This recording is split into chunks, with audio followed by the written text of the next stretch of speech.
To the Heat on the home of the Heat, AM 560 Sports, WQAM, FM 99.9 HD2, and always live on the free Odyssey app.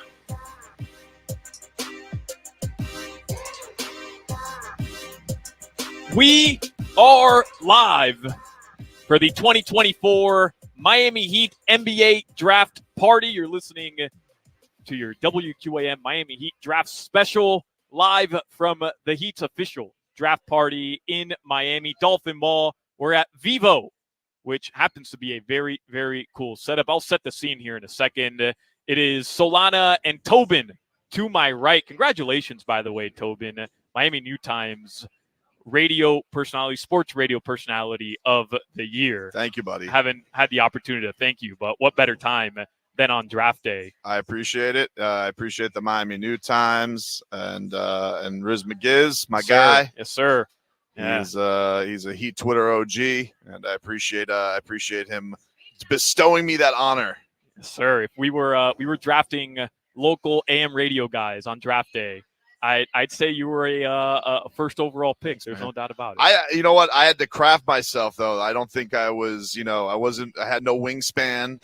My 40 time was bad. So it was all intangibles. I had to grind from the bottom of cutting up Panthers and Heat highlights to get here. Yeah. And we still kind of do that sometimes as well. True. So Tobin and Solana, we are out here today. And look, the Miami Heat will have a draft pick as of now, but some shenanigans have already begun to transpire in the NBA. We already have a trade. The Portland Trailblazers, who were supposed to pick 14th, one selection ahead of the Miami Heat tonight, have already made a trade. So that kind of seems to me what people are most excited about heading into today's NBA draft, because there is no surefire first overall pick.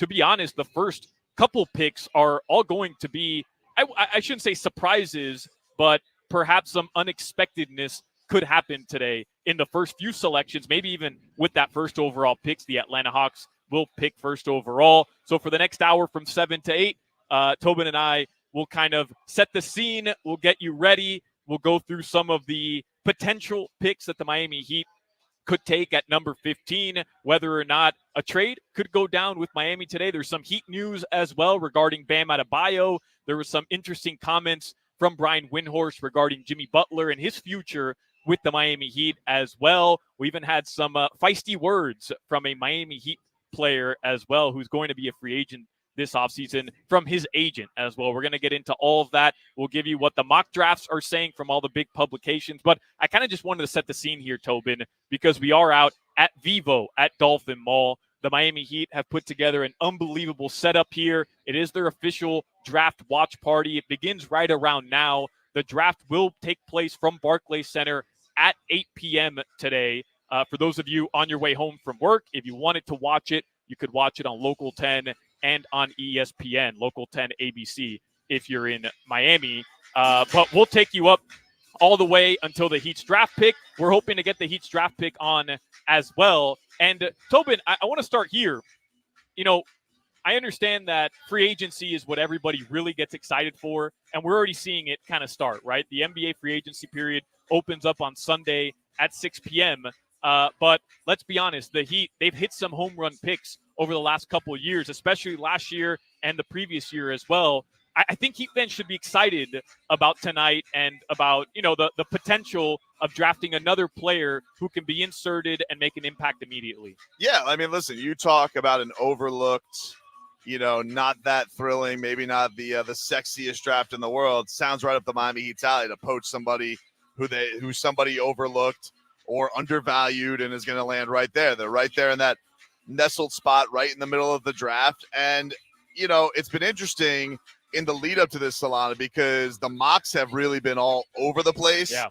Not only in the top of the draft, but then, of course, transitionally to the middle of the draft. So it really could go anywhere. And quite frankly, for the Heat and the beat on their theme of drafting, Adam Simon, the whole crew there in the front office, we've kind of gone on polar opposites the last 2 years. 2 years ago, you take a Nikola Jovic. This is typically not an internationally drafting franchise. They take a 19-year-old, 18-year-old out of Serbia, kind of redshirt him for a year.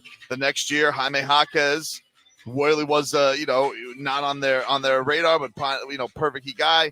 been in college for a long time, and they go his way, and both of them end up being very productive for Miami. So, yes, while this is not like the Victor Wembanyama draft that was last year where we all knew everybody was tanking for, or even if you want to go for a Heat fan's perspective, the Michael Beasley draft back in 2008 when everybody knew who the top two guys are, this is almost where they will probably flourish if they go 15 because it feels like someone's going to probably reach, someone's going to go for somebody like, and that will cause somebody to fall down that Miami will value. The Heat have a proven track record now. I think that's fair to say about drafting in this area, right? Tyler Hero with 13, Bam Adebayo with 14, Jaime last year, Nico the year before. So even when they're kind of at the late lottery pick, right after the lottery pick, anywhere between 10 and 20, the Heat, I believe, have a proven track record that not only are they going to find somebody that they like, but they're not really worried about what other teams are doing. They kind of have a guy that they've set their sights on, and they're going to go take them, whether or not people are expecting them or projecting them to go at that specific pick. I look back at Jaime last year. I look back at Tyler and Bam Adebayo as well. There was a lot of flack the Heat took for taking those guys where they did, and we all know it ended up working out in their favor. And, you mentioned no Wemby.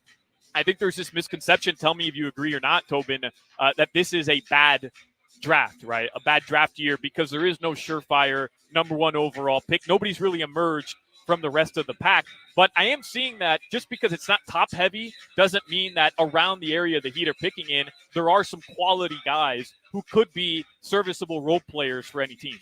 Yeah, and let's be real about it with the Heat, right? Like, they're not exactly looking for a franchise changer right now. Like, the Heat know who their guys are, who are at the top of the organization. We know who those guys are paid. Jimmy Butler, Bam Adebayo, Tyler Hero. And right now, when you're a Heat team that is at the salary cap situation that they're at, maybe you're going to lose some guys to free agency. You need guys who can produce. You're going to need guys to step up. Not everybody can be the wonder undrafted story. It's awesome that they have found that pool of talent and that they've been able to go to the well that and really not missed a beat. But this is where you got to think, hey, can this guy produce for us now? What do we value? Do we think what this guy could be now? Do we think, hey, this guy is going to be amazing in a couple of years in our system? So that's the things that they got away. And I'm sure that, that they have all of those fail safes wherever this board lands for Miami. But I don't think Miami's necessarily going into this thinking, hey, we got to find the next Bam Adebayo who's going to be overlooked. I don't think that's, everybody I think wants to hit the home run. But if Miami goes into this thinking, hey, we could go get a double because it's going to help us this year or it's going to help our current guys, that could be a way to go too, because obviously Miami is in a spot where they're always going to be looking for help and help on the cheap, Solana. We see these contracts that are getting thrown out left and right, and it's cool to see the players get paid that much, but it also puts you in a position where those rookie contracts, those rookie hits, that becomes all the more crucial. It's almost like in the NFL where it's like, hey, it's the most value to have a guy on a rookie contract at quarterback. Well, now it's becoming like that in the NBA. If you can get a guy for 3 years to produce for you before you have to give him that extension, monster value to your franchise. I don't know about you, Tobin, but I'm looking for the Heat to hit a home run tonight, man. You're greedy. You're greedy. I am. I'm a greedy pig, and I'm looking forward to whoever it is that they end up drafting. So tonight, again, first pick should be around 8 o'clock. It will be the Atlanta Hawks picking first overall. The top 5 is as follows. The Atlanta Hawks, the Wizards, the Houston Rockets. They have a pick from Brooklyn. Brooklyn's been active. A lot of fodder. A lot of fodder around that pick. Especially with the Houston Rockets. The San Antonio Spurs, who picked twice in the top 10. And then you get the Detroit Pistons, who that's where they live. They live in the top 5. They live in the top 5 and consistently lose a lot of games and don't win their luck in the lottery either. So we can delight in that, Miami Heat fans, especially those of us who witnessed the Detroit second golden years in the mid 2000s. Yeah. It's like like Udonis Haslam had like the undrafted club, and in Detroit they had the top 5 club. What was your signing bonus? Yep. So those are the top 5 picks. We'll take you through the first 14 draft picks leading up to Miami. And again, we're out here at Bevo and Dolphin Mall. If you're headed home and you want to come watch the Miami Heat draft at their official draft watch party, I know Mike Biamonte, the Heat's PA announcer, he'll be out here. He's going to be announcing the picks on stage. There's a 20-foot TV up on this immense stage. DJ M. Dot is spinning right now here at Dolphin Mall. There's a couple restaurants around us. We're basically on like this big patio here at Vivo at Dolphin Mall. Looks like it's clearing up too. It's starting to look a little. I know people maybe looking at the ominous clouds earlier, but I'm starting to see some blue. It's looking nice. We're gonna clear up almost like a beautiful sign for us, Solana. The pick will be clear today. Oh, I love the clear things are there for today for the Heat. I love but it. It's a party, man. They got the hoop troop out here. Oh my! Look, we got some friends that just arrived too. We got some golden friends that arrived. Couple Larrys. Couple, 1, 2, 3. You know what? I'm sure they probably got jealous of seeing the Stanley Cup recently. Yes, hey, take us out. Yes, sir. Take us out. We want to vibe for a little bit. Yeah, man. I mean, there's a lot of hype right now in South Florida with the Florida Panthers, and that's been fun this week. Obviously, watching Matthew Tkachuk jump into the Atlantic Ocean with the Stanley Cup. Nothing like a couple Larrys, though. They are gorgeous. Yeah, they're shining them right now. They are gorgeous. Down. Last time we had those at the office, they were like, "Hey, don't touch." I hugged it. Yeah. Well, I went against securities plans. I don't blame you. And I had to. I'm surprised you didn't take it home with you. I mean, if I didn't fear getting tased, I probably would have tried. But those things are gorgeous. It's a great setup today, man. No surprise, the Heat. They got it all top notch, and they're setting up. And it looks like you got the opportunity here to get like the official draft caps too for the Miami Heat. So if you guys want to buy some gear, they got the shop right here at the watch party, which is really cool. They got a draft podium. You know, some people they dream, Solana, of going to the Oval Office and taking like at that press. No, not me. I would want to take a picture at that draft podium. Yeah. Forget the Oval Office, man. Give me the Adam Silver draft podium. So it is a 30,000 square foot plaza that we're situated in. I mentioned DJ M. Dot right now spinning. We do have Uptown Dale, who's going to be out here kind of setting the tone, getting everybody hyped up. And there are going to be special giveaways, photo opportunities. Bernie is out here. The Miami Heat dancers are out here as well. You've got the Hoop Troop out here with those big blown-up Heat faces, which I absolutely love. You can take a picture with those as well. We're expecting some of the local reporters coming through. The guys from Locked On Heat podcast are here as well. We're going to hope to have them on at some point, kind of get their feel of what the Miami Heat are going to do tonight. But again, the Heat will pick 15th overall. I don't know, Tobin. What do you think? Around 9:30ish, 9:45 for that Heat pick? I have no idea. I honestly didn't even know how many minutes were between each pick until Frog Boy, aka my producer Marcos, told me today, and he's like, "Oh, 5 minutes." I'm like, "Oh, that sounds like a breeze." But you know, they got the pomp. They got to bring everybody out on the draft. You know, they gotta intro them these days and all that type of stuff. So, you know, I'm hoping that sounds like a good time. I think that sounds like a good time, and you know, hopefully it's a home run, man. I hope so. This will be the first year, by the way, by the NBA that they've split up their draft because the Heat picked today, but they also picked tomorrow in the second round. Tomorrow to begin at 4 p.m. One of the big stories, we're going to get into all this, but one of the big stories, Bronny James. I think it would be a big shock, a very big surprise if he were taken in the first round. But this is my sense today, Tobin. Anything can kind of happen today, which is why I'm excited. I realize there's no Victor Wembanyama. I realize there's no surefire number one pick. But the sense I'm getting here, as we mentioned, with the Portland Trailblazers trade and with the Washington Wizards, anything seems likely tonight regarding trades. I saw the over-under on trades by a couple sports books is floating around 5.5 today. So that makes things fun. So I'm looking forward to it. The Heat will pick tomorrow as well in the second round, I believe, the 43rd overall pick. But tonight, they'll have the 15th overall pick. So we're going to take a quick break here. Again, Tobin and Solana live from the Miami Heat's official draft watch party, Vivo in Dolphin Mall. On the other side, we'll talk a little bit about how the Heat season ended last year, things that need to change. It starts tonight with the Miami Heat selecting 15th overall. You're listening to the Heat's official draft special on 560 WQAM, your home for Miami Heat basketball. Listen to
We're back. 560 WQAM, your official Miami Heat draft special. You're on your home for Miami Heat basketball. Tobin and Solana getting things ready here. People are starting to roll up. A couple of QAM fans just showed up as well. Said what's up to us. If you're in the area, Dolphin Mall at Vivo, the really cool 30,000 foot plaza. We got the Miller Light stage right now. DJ M. Getting things going with some music. And we'll take you up until the Miami Heat make their selection. Hopefully, if all goes well, we will have whoever the Miami Heat draft tonight. If they keep their pick, we'll talk about that in a second. Hopefully, he'll be joining us today as well. But a lot of things to be excited about right now for the Miami Heat. Coming off a disappointing season, Tobin, I think that's fair to say. Nobody wants to see the Miami Heat get bounced in the first round, certainly not against the Boston Celtics. So let's start here, Tobin, as we kind of get into the official start of the 2024-2025 season for this Heat team starting tonight with their draft pick. The way things ended last year and what we all feel needs to change going into next season. I think the number one message from Pat Riley was player availability, right? Yeah. We heard that in his post. Oh, that came through on the press conference too, you did it? In his postseason presser. What gave that away? The Heat. Outside of him not wanting Udonis Haslem to say a couple of things that could get himself fined for tampering on ESPN. And, some comments directed at Jimmy Butler as well. He wasn't too thrilled with Jimmy on the sideline saying that the Heat were going to win. He wants guys to be available. And I think, when you look back at what happened in this most recent Heat season, nobody was healthy throughout the season, right? I mean, Jimmy, we all know he only played 60 games, but it felt like all season long we kept saying, hey, once they're healthy, you make that Terry Rozier trade for Kyle Lowry, and you felt like, okay, offensive problems seem to be solved there. They can just get on the floor together. Tyler, Terry, Bam, Jimmy Butler, get on the floor together, try to figure it out, right? Make it work. You felt like, hey, they could have one of these magical runs again in the postseason if they position themselves to avoid the play-in tournament, avoid playing the Boston Celtics in the first round, and kind of the worst-case scenario happened, which was the Heat failed to get out of the play-in tournament, and then they had a chance to win the game, and boom, you lose Jimmy Butler when finally everybody was on the floor together going into that play-in tournament. I think if you're the Heat, aside from Riley's comments, you want to avoid another up-and-down season, not just with injuries, because I know that happens, Tobin. I realize it's the luck of the draw with injuries, but you want to feel comfortable going into a regular season this upcoming year where you don't feel like you're constantly hoping and praying that everybody's going to be healthy at the right time. Yeah, look, when you lose the way that the Heat did and you've gone as far as they've gone, everything's really on the table. I mean, you have to evaluate a lot of things, and I think that it goes from a situation where you've been battling so hard and you go far in the season and you feel like, hey, there's good reason to run it back because other things can break our way. When you lose in the first round the way that they did, and you lose to the eventual champion in a series that wasn't particularly close, and you mention the reasons that, and you lose because of the reasons that you mentioned, you could either do two things. You can chalk it up to, hey, bad luck, record amount of starting lineups. But I do think there's a part of you that has to take true stock of how much more can this core take us? What direction do we go in? So they're really at a critical fork in the road for the franchise, because I think you could talk yourself into either direction, because you probably look at the Celtics and you think to yourself, hey, we're not that far off. They basically just made a couple of moves around their best players. Boom, all of a sudden, best record in the NBA. Can the Miami Heat do something like that, or do they need to make just complete major changes? And I know everybody around here gets antsy because they want, big time moves. Guilty of it myself. I like all the whaling. I love sharpening the harpoons and going out for that stuff. But, when you have a night like tonight, this has really been one of the most effective ways that the Heat have been able to help their contenders. They've been able to do that last year. Jaime was a very, very important piece. He was a first-team all-rookie. In the middle of it, they found their starting power forward in Nikola Jovic, who, he took a year to cook, and he took a year to find his ways, and he needed some injuries to break his way to break into the rotation, but it was there. Hey, Tyler, you look in the first finals year of these guys, Tyler Hero, a 19-year-old doing what he did and producing for Miami as just an absolute scoring juggernaut. So I think for right now, Miami has to look at this. If they're not making a trade with the 15th pick tonight and they're going to go in the direction of what they got to go into, they probably got to figure out who do we think can really help this year, or is the guy going to be so damn good in a year that we can afford, taking him? Like if they were to go with Nikola Topic, for one example, this is a Serbian point guard. Some have compared him to Goran Dragic. Yeah. A little bit bigger, very deep voice, by the way. I love accents, and I found this out. Very deep voice. Yeah. So but he's hurt. He's got an ACL thing, but is the talent? This is a guy who's projected top 4 pick. Do you take a guy like that, stash him because, hey, you're probably not going to play him that much anyway?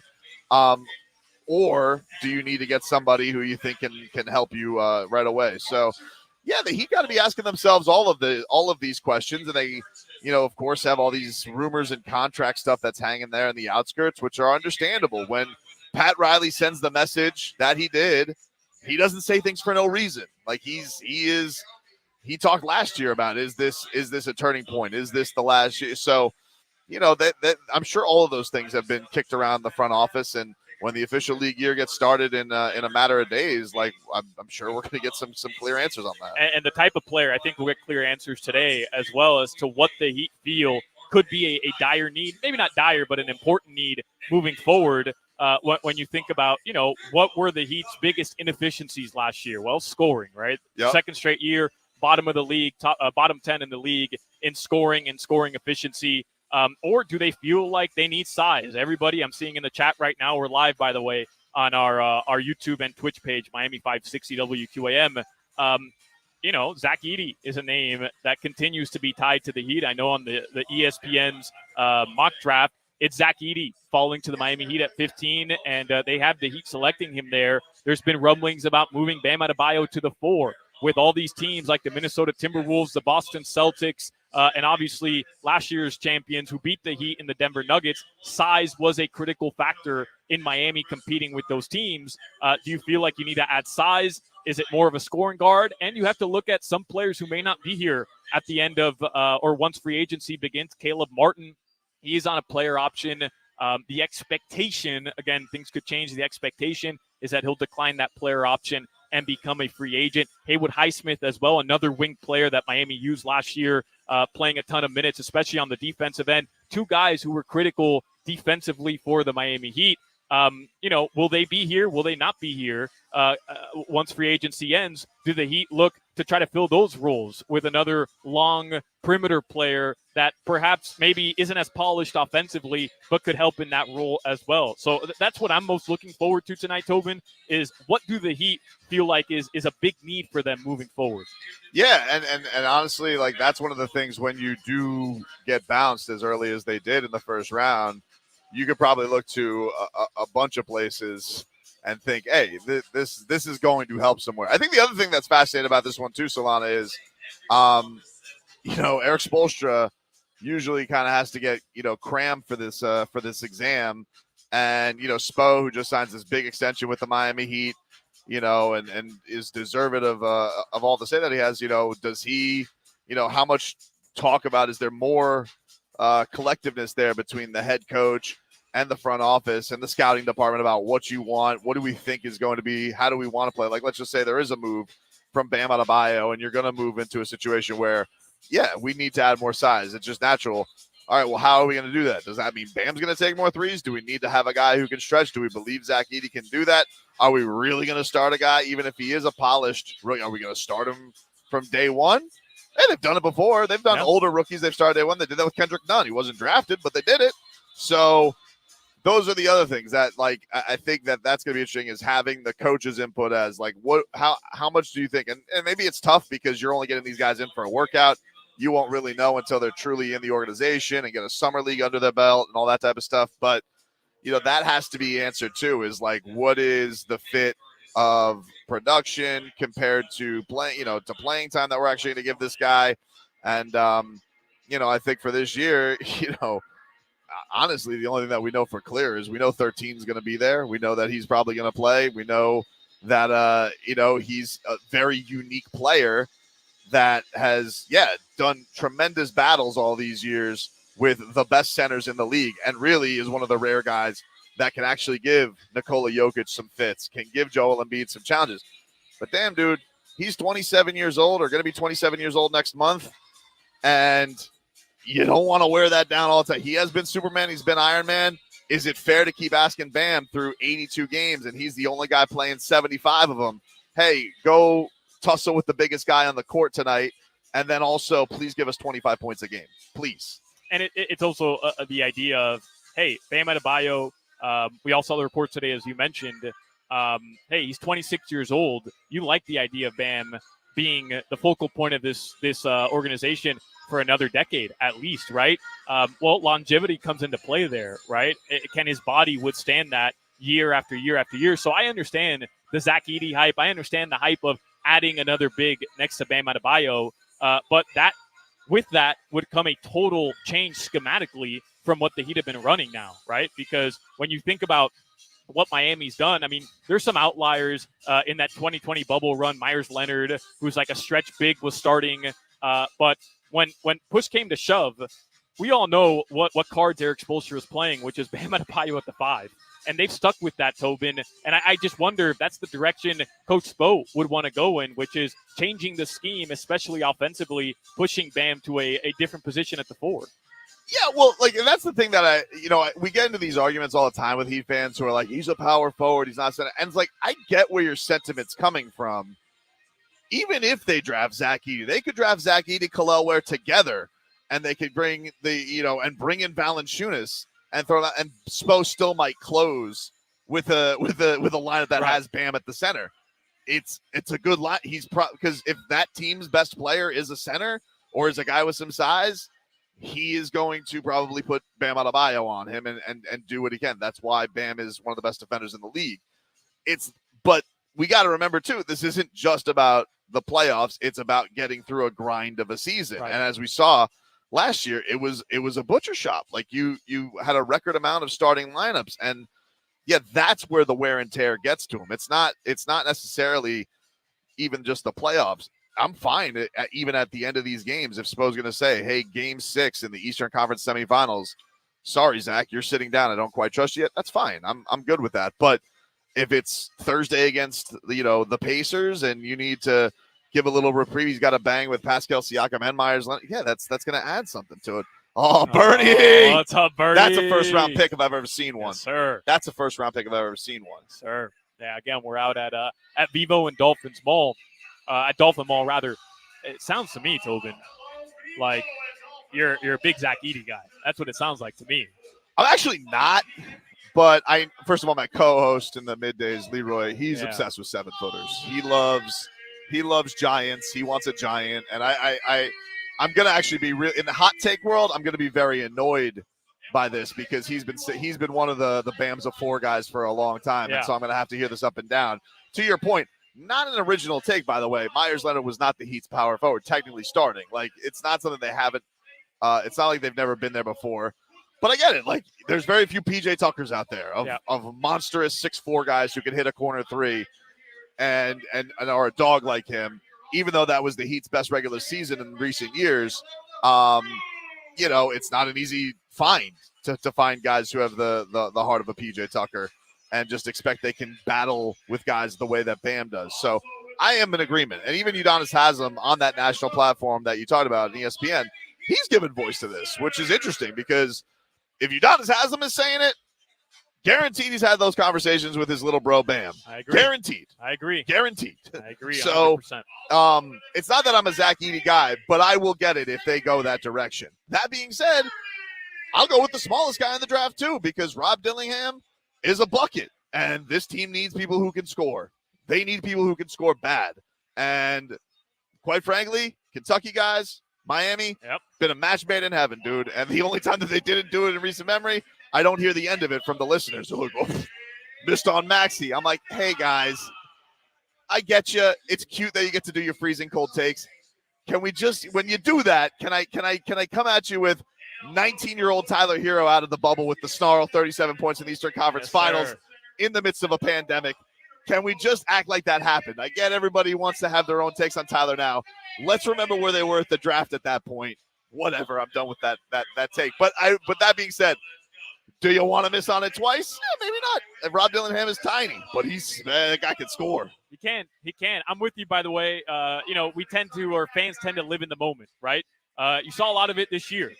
with Jimmy Butler, some of the rhetoric after Jimmy had to miss a lot of games and then got injured as well. We all know about the contract situation with Jimmy Butler.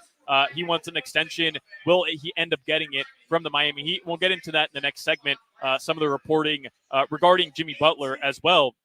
But I'm with you. I want scoring tonight. If I had my pick, that's what it would be. I'm going the exact same direction as you. Kentucky and Duke guys seem to be guys that the Miami Heat tend to gravitate to. I know Jared McCain is somebody that has ended up in a lot of mock drafts for the Miami Heat as well. We'll get into some of that later on. A guard who's 6'2", and he can shoot from three. Shot 41% last year on 6 attempts from three. That to me, that's my gut feeling tonight, that the Heat are looking for somebody who can help them on the offensive end, because look at Terry last year, missing time at the end of the season. We know Tyler hasn't exactly been able to stay healthy throughout the course of a season. If those two guys aren't healthy and Jimmy Butler is back next season and he can't, withstand another 82-game regular season, he has to miss some time. You want somebody who you can put the ball in their hands, and they can go and get you some offense, and they can set up the offense as well. We're going to take another break here. Again, we're live from Vivo at Dolphin Mall in Miami. It's the Heat's official 2024 NBA Draft Party. Mike B, PA announcer at the Miami Heat, he just kicked off festivities. Him and Uptown Dale, DJ M. They're running things over here. You have the Miami Heat dancers. You have the hoop troop out here. The 3 Larry O'Briens are out here. You can take a picture. The official Miami Heat hat is out here as well. The draft hat is out here for you to purchase. Bernie is out here. It is going to be a lot of fun. I know, Tobin, you mentioned it earlier. Weather seems to have cleared up as well, but there is a canopy here for anybody. So if it does rain a little bit, you'll be dry. There's no doubt about it. Come say what's up to your boys here from WQAM as well. We'll get into it on the other side. Guys, we expect to see the Miami Heat take, and what the experts are saying as well. You're listening to the 2024 Miami Heat Draft Special on your home for Miami Heat basketball.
And always live on the free Odyssey app.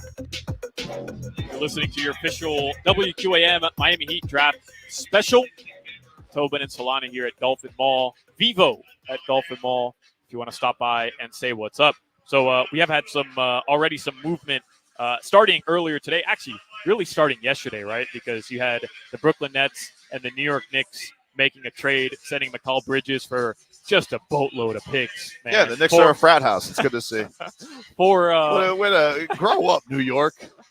4 unprotected first-round picks, a first-round protected pick as well, pick swaps. Mikal Bridges, I get it, by the way, but he didn't exactly do what the Brooklyn Nets were hoping him to do this past season.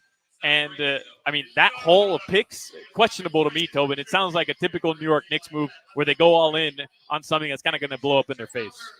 Yeah, he's really good. I mean, I don't. It reeks of like the Rudy Gobert. It's like, hey, you got the exact player that you want. Now, to be fair, that worked. I guess you could say it worked out for the Minnesota Timberwolves. It's just like I think if you were to tell me like the Knicks have been waiting in the weeds here and to use their haul of picks for somebody. Mikal Bridges is a very nice player, and they're going to be a pain in the butt to play because OG Anunoby signs a $200+ million deal to stay with them. So, my God, I mean, they got wingspan for days on that team. But do I think immediately? Hey, they're bona fide Eastern Conference final. Nope. Yeah, not really. Not really. Not that they're bad. But I'm not sitting here quivering because of Mikal Bridges on the New York Knicks. They also seem very obsessed with getting this Villanova thing, which I didn't realize this was a theme night that they had to go together. Yeah, very bizarre. Dante DiVincenzo, Josh Hart, Mikal Bridges, and Jalen Brunson. What are they going to do? Together. What are they doing? Playing flip cup between quarters? So, what else? Beer pong. It's time to grow up, Peter Pan. Little beer pong. Like all of our best friends together. And it doesn't go well with their head coach over there, Tom Thibodeau, who isn't exactly a frat house kind of guy, if you know what I mean, Tobin. No, he's not. He is. He's very much gonna run every. He's like he looks at Mikal Bridges and he's like new knees to run into the ground. He's so excited. It's like how many minutes? How many? He goes. Just a quick question, Mikal. How many times have you played 48 minutes in a game? Now he is one of the league's Ironmen. I mean, he never misses games. He's never missed a game, I believe. Right? But Tom Thibodeau's like challenge accepted. Yeah. Mikal Bridges also fascinating story about him. He's eaten Chipotle like every single day since 2012 or 2013. Every single day. They were in Paris last year, the Nets, for a game. Dude found a Chipotle in Paris. Got the hookup from Chipotle themselves to come bring him a little burrito bowl. I can't hate, man. You know, the Chipotle by my house opened up a drive-by window. Changed my life. That's a game changer. Yeah, dude. Wow. Real good. They're doing it big up north where you live by. Telling don't have you, that man. down in Kendall. So the Knicks, they gave OG Anunoby, as Tobin mentioned, 5 years, $212 million. The report from Woj is that he intends to sign the 5-year, $212 million deal. Hey, the same way I feel about the Bam intends max contract here with the Miami Heat. That was reported by Shams Charania earlier today. 3 years, $166 million extension for Bam Adebayo and the Miami Heat. I feel like it's a pretty good case that those are going to happen. Oh, yeah. And here's the thing. You know, there was a chance that Bam could have bypassed it and, rolled the dice to go get the Supermax. Supermax, right. Here's the thing with Bam Adebayo. This man hates the voters. And I don't know if he has a bad thing to say about anybody, but you can just see anytime he's asked about awards, this man has said it. Politics. It's politics. The idea that this is the first year he's been first team all defense just shows you how out to lunch some of these media members are. And it's like, it's unfortunate. We just saw this in hockey with Sergei Bobrovsky getting hosed on the Conn Smythe. And you saw like half the voters are voting 2 Oilers. I'm like, they lost. And a guy who didn't score. People get too much wrapped up in the narrative. So if you're Bam Adebayo, would never wish this happens. But let's just say you have another year after this one guaranteed. Am I really going to roll the dice with a Heat organization that will probably have me as a lifer forever Will I really roll the dice on, yeah, I could make $10 million more a year, but I can guarantee myself $200+ million on top of what I already have. So 166 on top of what I already have. 72, I think the next couple of years are. Yeah. Who am I? Because of voters? He's not going to trust them. They don't know what they're doing, in his opinion, I assume, because he said they don't know what they're doing. It's a pretty good, a safe bet. They don't know what they're doing. It's a safe bet. I mean, And he estimate, and not only that, it's not even like, I think some guys in their contract, it's like all defense. Like if you make all, it's either all NBA or it's going to go to, or MVP. or defensive player of the year. Or defensive player of the year. Yeah. He's going to trust voters? Nope. No way, dude. No way. This league obsessed with Joel Embiid who gets hurt every year, and yeah, there's no shot that Bam's gonna, like, Money in the Bank, dude. $166 million. Hey, for 3 years, not bad. Not bad. I would lock that up, dude. So today there were some interesting comments from Haywood Highsmith's agent, Jerry Dianis. That's a great agent name. He just seems like he's getting business done. Absolutely. He threw a little shade at one of the guys that perhaps we feel has gotten the benefit of the doubt over number 13 in the past, especially in the Defensive Player of the Year voting. So this is what Jerry Dianis had to say regarding Rudy Gobert and overall just his client, Haywood Highsmith. He says, quote, Haywood will be a perennial all-defensive player going forward. What's really special about him is his versatility, his size, strength, and 7'1" wingspan, allowing to guard 1 through 5. Rudy Gobert is the Defensive Player of the Year, but he can't guard Luka Doncic. Facts. He can't guard Jason Tatum. Facts. He can't guard Jaylen Brown. Facts. He can't guard Kyrie Irving or Paolo Banchero. Haywood does that and gives it give him a Hall of Fame coach like Eric Spoelstra. That's a big advantage. Now let's not forget Haywood Highsmith is a free agent. Come once the free agency period opens on Sunday. So this could be a bit posturing as well from his agent, reminding the Miami Heat, hey, don't forget what my client is able to do. But I do love the fact that he threw a little shade at Rudy Gobert as well. Everybody loves taking shots. I've never seen a guy with more accolades than Rudy Gobert, which Bam had given the old the gif of Shaquille O'Neal. I owe you an apology. I wasn't familiar with his game. I don't know if he's talking about Haywood's agent or he's just posting at Haywood himself, but I've never seen a guy with the credentials of Rudy Gobert who continues to get pot shots from everybody else. I understand why. But look, Haywood Highsmith is a really great defender. That we don't call him the locksmith for nothing. Incredible hands. Is one of the guys that you'll throw out there and can really bother these guys. It is interesting. Reports say that the Heat are interested in keeping him around and feel like it's doable because he does like being in Miami so much. And we saw this. This happened with Caleb originally. Like Caleb, when he first came up for free agency and signed his 2-year deal with the Heat, he had offers elsewhere, but really liked it in Miami. So you could even see Haywood maybe doing like a 1-1 or a 2-1 and being like, I'll do a couple more years in Miami, blow the stock up even more because I feel like I'm going to have a bigger role with no Caleb Martin here. He works relentlessly. It looks, by the way, it just looks in fantastic shape this offseason too with getting ready for this free agency period for himself. He's a really nice piece to Miami. Do I think Haywood Highsmith swings the balance of where the Heat are in the East? Not necessarily, but he's a playable guy. Spo trusts him. They love guys like that. And he has improved every year. I mean, he's worked like hell at his offense, his shooting. We've seen those games where Haywood Highsmith gets absolutely hot. I will say one of these, not scared of the stadium. We see a lot of these times the bright lights guys doesn't get to Haywood Highsmith. So if they can keep him around, especially with the way prices are going up for everybody, all for it. Appreciate you, buddy. Thank you. Yes, sir. Yeah. It's live radio, baby. Live Thank radio. you, man. What do you hand you there? He does. That's Icy White. He does teeth whitening. That's a great name. Right. Icy White. That's a great name.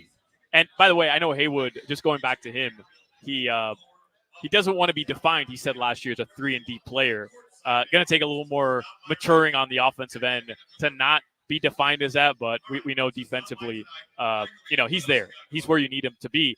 All right, so a couple other things happening right now as we are just now a little over 10 minutes away from the NBA draft officially beginning. Nick Claxton is going to sign a 4-year, $100 million deal to return to the Brooklyn Nets. That's according to Adrian Wojnarowski of ESPN.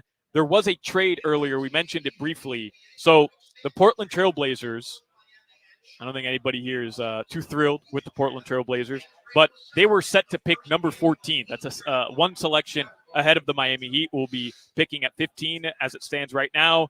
They made a trade with the Washington Wizards. Wizards are picking second overall today, but I mean their entire organization is in flux. They're clearly set on going through a total rebuild or continuing a total rebuild. Doesn't surprise me at all, Tobin, that they want as many draft picks in the first round as possible.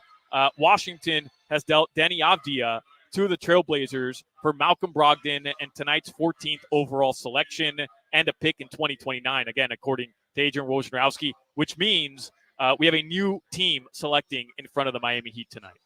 Yeah, I don't make, too much of it. I mean, there's possibility that, like they're already going to be high in the draft anyway. So, go get the guys you want. I think, for Portland, they obviously, still playing with some of the pieces that they have from the Damian Lillard / Drew Holiday trade last year, which, yes, did very annoy a lot of Heat fans.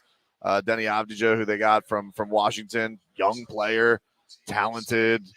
Throw him in there with that. I mean, the Heat beat that team by 60. They stink. Yep. So, throw whoever you can into the mix and see if it works. If you feel like you're going to get a guy of his talent, who's honestly younger than some of the draft picks, put him in there. So I get that for Portland. Wizards, who knows what the hell they're going to do? They're the Wizards. They're the Wizards. Yeah. Also, we did have the big report today from Brian Windhorst, who was on the Pat McAfee show. And he discussed Jimmy Butler's future or potential future elsewhere. That's been a big talking point this offseason, whether or not Jimmy Butler would be back. The bottom line is Jimmy Butler, it appears, according to reports, he wants a contract extension with the Miami Heat. He's still under contract for this upcoming season, and he has a player option for the following season as well. But he is up for a contract extension this offseason as well. There's been some reports that Jimmy Butler, if he wasn't going to get the contract extension from the Miami Heat, he'd be interested in a trade away from Miami. Again, those are just reports. Today, Brian Windhorst was on the Pat McAfee show, and he said that there have been teams making pitches to Jimmy Butler, and that he basically said he's good in Miami. Yeah. So essentially nothing's happened yet that we know of. We'll have to find out. A, do the Miami Heat intend on giving him a contract extension? I know everybody has their take on that, whether or not they should. And B, if they do, then we know he's going to be here for the foreseeable future. And if they don't, what would Jimmy Butler want to do? Would he want to ride out his contract, at least play one more year, have the opportunity to either accept or decline the player option? And what does a team look like? I think tonight we're going to get at least a bit of a primer into how the Miami Heat are looking at their future, which is A, do you continue trying to build around Jimmy and Bam Adebayo as your core, hopefully adding another piece around them with some young talent around them? Or B, are they looking to just shore up some money and perhaps trade as well tonight? So there are some things that can be learned aside from just selecting a player. Yeah, well, to get to your stuff on Jimmy, it's interesting hearing that noise come out because there was a couple things. There was a report in the Philadelphia Inquirer. They were one of the teams that, was very publicly interested in Jimmy. They supposedly were told by the Heat, according to Keith Pompey of the Philadelphia Inquirer, that he's not available. You get the Windhorst report, which you talked about. I think Shams had just said on his pre-draft show that Jimmy is not signing any extension, that he's intending to play out the season, which is another thing. Like, essentially, Jimmy could go into a contract prove-it year, and he could go into, year 36, but we've seen guys at 36 get monster money. Yeah. So Jimmy can have a bet on himself year if he wanted to and go and sign another deal next year if he wanted to. Like, it doesn't – I think people, because they assume from Jimmy Butler Timberwolves era that he's just going to make this stink. Jimmy Butler, I think if you told him, like, what is he? Yeah, he wants to stay in Miami. He's off, he likes it down here. He has a comfortability down here. I do think he likes how the organization kind of lets him be him. They obviously want him to be more available. I think if you ask Jimmy Butler, probably a fair criticism. Like, you probably should have been more available. I think it probably burned Jimmy and annoyed Jimmy that he did end up getting hurt in that playing game. And I think, if anything, because you go from it's different going from finals run to thinking you could do anything to you just got embarrassed. Now what are you going to do? And Jimmy Butler, above all things, is a competitor. I get that his star has grown here in Miami, but I do think that there is an element to him where he is, he still is a competitor. I don't think he's going to get too mad about what Pat Riley said. I think for him, yeah, you want to get paid. They're all professional athletes. The money's crazy right now in the NBA. So for him, I just think that I don't know the answer yet. I think my best guess is he's back with the Miami Heat next year. I don't necessarily think that the extension is going to be a thing that plays out in the summer, but it doesn't have to be. I mean, like, look, Jimmy Butler plays an amazing year. He can get his contract in the middle of the year if they want to. Right. And it's interesting. Shams Charania, he's on Stadium right now doing their draft stuff. He was asked about Jimmy Butler. It's a pretty long video, but I see a couple quotes here. I'm told Jimmy Butler will not be signing, this is from Shams Charania, will not be signing an extension with the Heat or any other team ahead of his opt-out in 2025 free agency. So that would be next season. And then another quote, Jimmy Butler is absolutely determined to have a big season next year and set himself up this upcoming season, set himself up for a major payday in 2025. Did you get drowned out by house music, bro? I just said that. Did you just say that? I just said that. I was reading the quotes. Dude, I literally just said that. Shams just said that. How are you jumping on me? This was a minute ago. I mean, I'm reading the quotes here, getting ready. Already. I saw the Tobin's quotes already reading the That quotes. Shams said that. You're that too Jimmy quick. Butler's going into a prove-it You're year. too quick. Your Wi-Fi's better than mine over there. Come on. Actually, my Wi-Fi crapped out, so I apologize to the stream to everybody. I hope the audio still came through for you, which I'm sure it did. But listen, there's a lot going on here. There's heat dancers. There's a fog machine. It's all happening for us right now. But no, like I agree. Like Jimmy Butler, I know we got to hit the break here because we're going to hit the draft, but Jimmy Butler going into a prove-it year is okay. And honestly, for the Heat in a basketball standpoint, a 35-year-old Jimmy Butler coming into a year where he wants to show everybody, oh, you don't think I'm worth it? Maybe that works out pretty good for him. I don't know if it's going to have, him in the best mood every day, but on the basketball court, I think he's going to be dynamic. But I want to just say, I don't know how much I believe all this because I do believe Jimmy Butler's camp on this is pretty tight-lipped. I think they're hearing a lot of stuff from other teams, and also I don't think Shams and Jimmy's agent. Like, there's been a lot of public feuding on that before too. So I don't know what to believe, but if I had to guess from the Heat standpoint, I'm guessing they're going to say, Jimmy, show us, dude, show us your worth, be available. Which is what felt Pat Riley's message was to him, obviously.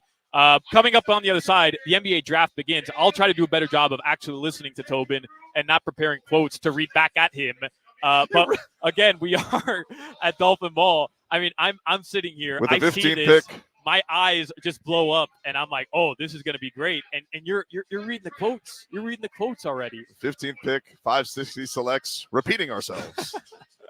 Again, we are at Dolphin Mall. Tobin and Solana out here. It is the WQAM draft party. Mike B is on the mic tonight here, the PA announcer from the Miami Heat. You got DJ M. Dot. You got Uptown Dale out here, the Miami Heat dancers. The 3 Larry O'Brien trophies are out here. A lot of cool photo opportunities as well. So if you're headed home from work or maybe you live around here and you want to come say what's up to us and watch the Miami Heat select 15th overall tonight at their official 2024 NBA Draft Watch Party, you can join us. Vivo at Dolphin Mall. We'll take a break. On the other side, the NBA draft officially begins, and the Atlanta Hawks will be on the clock.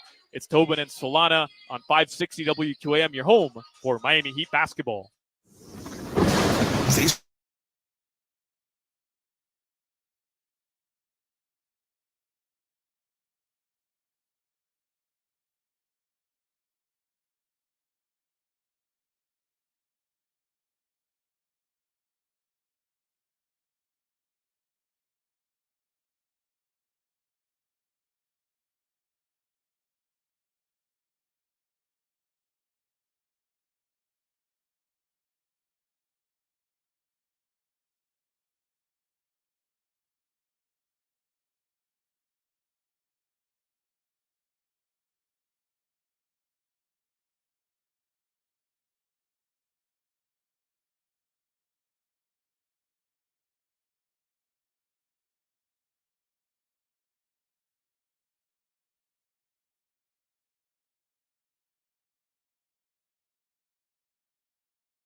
All right, Adam Silver is live at the podium. The NBA commissioner is live. He's getting booed already. Already, I Tobin. feel like is he getting booed now? Like that's good. You know what? That's a sign of you're a real commissioner now. Yeah. I feel like it's been an early, easy ride for him. It's time for him to be with the likes of Goodell. Goodell's the most shameless of them all because he brings out meat shields. Like, this year in Detroit, he brought out Eminem. Like, take your booze like a man. Yeah, and Silver's doing it right now. So the Atlanta Hawks are on the clock here. Again, we're live at Vivo in Dolphin Mall at the Miami Heat's official NBA 2024 draft party. The Heat will pick 15th. We've got a long road before the Miami Heat select. But anything can happen. Unless right? they trade up. There could be trades. There was a report today that perhaps if Memphis is looking to trade back, Miami might be interested. Do you buy into that? Because there was a top 5 rumor last week either, and I that's so unlike the Heat. I don't buy into it because I don't think there's anybody that is worth trading up for. And again, kind of goes back to what we were saying earlier. There's no top heavy guys, right? There's no surefire number 1 pick. We're gonna maybe be surprised at who gets picked here first overall by the Atlanta Hawks.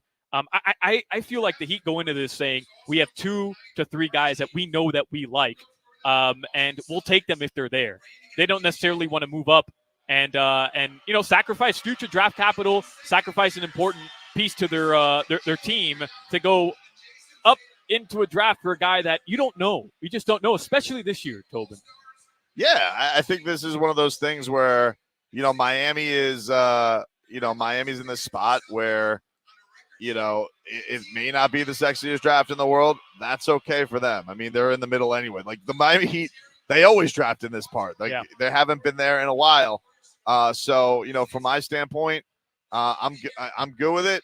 Them trading up, I would just be kind of stunned by. The only way I would see that is if, they like fell in love with somebody like Devin Carter or Dillingham in the draft, and like we gotta have them. Because that can happen in any draft, no matter what you say. A front office can fall in love with a player, and maybe that the offers aren't that rich in this draft, and so you feel like, hey, we've given up something not that much to get up there. Maybe somebody wants an in on, Caleb Martin or something like that. Those are the only things I could see it being a possibility, but most likely, I think the Heat will be sticking right there at 15. Yeah, I'm with you as well. As far as who could potentially go first, the Atlanta Hawks are officially or about to be on the clock. I don't see the 5-minute clock winding down just yet. The Atlanta Hawks, first time in quite some time that they're going to select first overall this year. But Tobin, it seems like it's either going to be Zachary Rissache from France. Donovan Clingan is a name that I've seen thrown around as well, or probably Alex Sarr. Those are the consensus, I would say, just from all the mock drafts that I've been reading, the top 3 prospects to go number 1 overall. But again, I wouldn't be surprised. France is having a moment, huh? They are. It happens, like that happened with the UFC. I'm a big fight guy, and like all of a sudden you're like, Cyril Gane and Benoit Saint Denis, and you had all these guys. I don't know if they were inspired by George St. Pierre over in Montreal or what, but like France got like crazy with MMA. France and basketball, dude. Tony Parker, look what he did. Yeah, look what he did. Set the standard over there. Been having a couple guys. The guy we were just talking about, and Rudy Gobert. As far as the Hawks go, though, I know there's a lot of chatter about Trae Young. You had John Michaels on from 680 to the Fan about a week or so ago. He does Atlanta over there, or he does radio in Atlanta over there. He's a big Miami guy, though, from South Florida. So he's always kind of keeping his eye on what's going on with the Miami Heat while doing radio in Atlanta. He made it pretty clear that he would like to see the Miami Heat make a move for Trae Young. But as far as, what that organization needs to do, it's clear that whatever it is that they're doing right now, DeJounte Murray, Trae Young, Clint Capella, what they built over there just isn't working because they haven't won a playoff game going back now 2 seasons, and they've been in the play-in tournament each and every year. They did beat the Heat last year in the play-in tournament, but this year kind of just in that exact same spot where they were just kind of praying something would happen. Yeah, it's one of these things where like on different years you'd probably think this is amazing. We got the number 1 pick, but as like when we sit here and we talk about the Heat at 15, I think the Heat are at a fine spot for any draft. But when you when you get that kind of a bounce your way with ping pong balls, especially a franchise like the Hawks, who's not bad, but they're not, they're not a contender. So they're in just a weird spot because it just always feels for them like, do we pivot or do we stick here? And that's where kind of the Trae Young fodder comes in there, because that's a tough thing, because he's definitely been their best player for a long since he's been drafted. He's also kind of tied to ever for Luka Doncic, who was just in the NBA Finals. They made an Eastern Conference Finals with Trae. So I'm not suggesting it's an easy thing, but you do have to wonder from their standpoint, will anything, could anything shake them and just going into a completely different direction? That's where all these things are kind of unknown. Trae Young had the cryptic, and I love cryptic tweets, the hourglass tweet the last week it was. So you got to keep an eye out for stuff like that. Yeah, if you like cryptic movement on social media, I know we're not really talking about Golden State right now, but stuff happening with Klay Thompson has been great as well, right? Where unfollows everybody from the Golden State Warriors, unfollows the Golden State Warriors, took down any mention of the Golden State Warriors. Steve Kerr today said that he wants Klay Thompson back, but things are looking like a new era in Golden State with that crew perhaps, or that trio perhaps being split apart. Yeah, I'm always torn on this as a fan, because I remember how heartbroken I was when D Wade left, and then how happy I was when he came back. And I just, there's part of me that if you're the Warriors, like, how much better do you think this gets? Like, this is a once in a lifetime run. I kind of feel like you should do right by your icons, because I don't think they're particularly close either way. Now, they are the Warriors. They pulled rabbits out of the hat. They got KD out of nowhere. But, normally you have a run like that, it's pretty hard to get all the way back. And I feel bad for Klay Thompson in some ways, because, like, it's going to look weird. It's like with, I just mentioned Tony Parker. Remember Tony Parker ended his career as a Hornet? It was very weird. Very weird. Yeah, you see those pictures, you don't even believe them. You think it's a Photoshop. Yeah, it's strange, but it happens. I mean, like, D-Wade was a Cav. It's disgusting. I throw up every time that I see him in that ugly number 9. Just like, I remember when I saw it for the first time, I'm like, it's like seeing Superman without his cape. I don't believe it happened. If you ask me, Tobin, I don't believe that happened. Yeah, I just it's better to feel that way. But so there's part of me that just feels for Klay Thompson, especially when you see like Draymond gets a big extension, and then Steph's obviously never going anywhere. And the other thing is too, dude, you know this because you see all the the teams that come in here. That team, when they come into town, we get, and this is Miami, we get the boss, but they're all rat bastards. When those guys come into town, it's like a rock group is coming into town, and they are treated beloved by their fans. And I walk out the same time every home game of the arena. The only fans that I say stick around in the numbers that they do are the Warriors fans, because they love those three guys. Yeah, it's all the kids, though, because their parents didn't bring them up the right way. They bought them the Steph Curry jerseys. That's true. Those are bad kids. Adam Silver is approaching the podium right now. The pick is in for the Atlanta Hawks. In the 2024 NBA Draft, the Atlanta Hawks select Zachary Rizache. There we go. Zachary Rizache. I can't say I'm surprised, because most of the mock drafts that I was seeing had Rizache going first overall to the Atlanta Hawks. I think no trade, though, is kind of the biggest story there, right? No trade by the Atlanta Hawks. They keep the number 1 overall pick. No movement yet with Trae Young either, or DeJounte Murray. So, no surprise there that he goes first overall. Yeah, not a surprise, especially, you mentioned the Alex Sarr stuff, that he wasn't working out for them. So they are I'm not surprised by this pick with Atlanta. And then you wonder, like, all right, where do they go from here? Is they going to try and, put the young man and figure it out with what they got? Because look, they are, as we mentioned, they're a talented roster. You got DeJounte Murray, you got Trae Young, you have the number 1 pick. Do you use that number 1 pick to make a big move? Is anybody interested in that? Or are they going to pivot as an organization? So interesting times coming up for the Atlanta Hawks, and he's pretty classy suit for Zachary. Yeah, nothing flashy. Yeah. Just goes gray with the gray suit. I'm a fan. Yeah, it looks like he's dressed like Jim from The Office, just headed into work, missing the briefcase, but classic tie matching the suit. He is 6'8", 19 years old.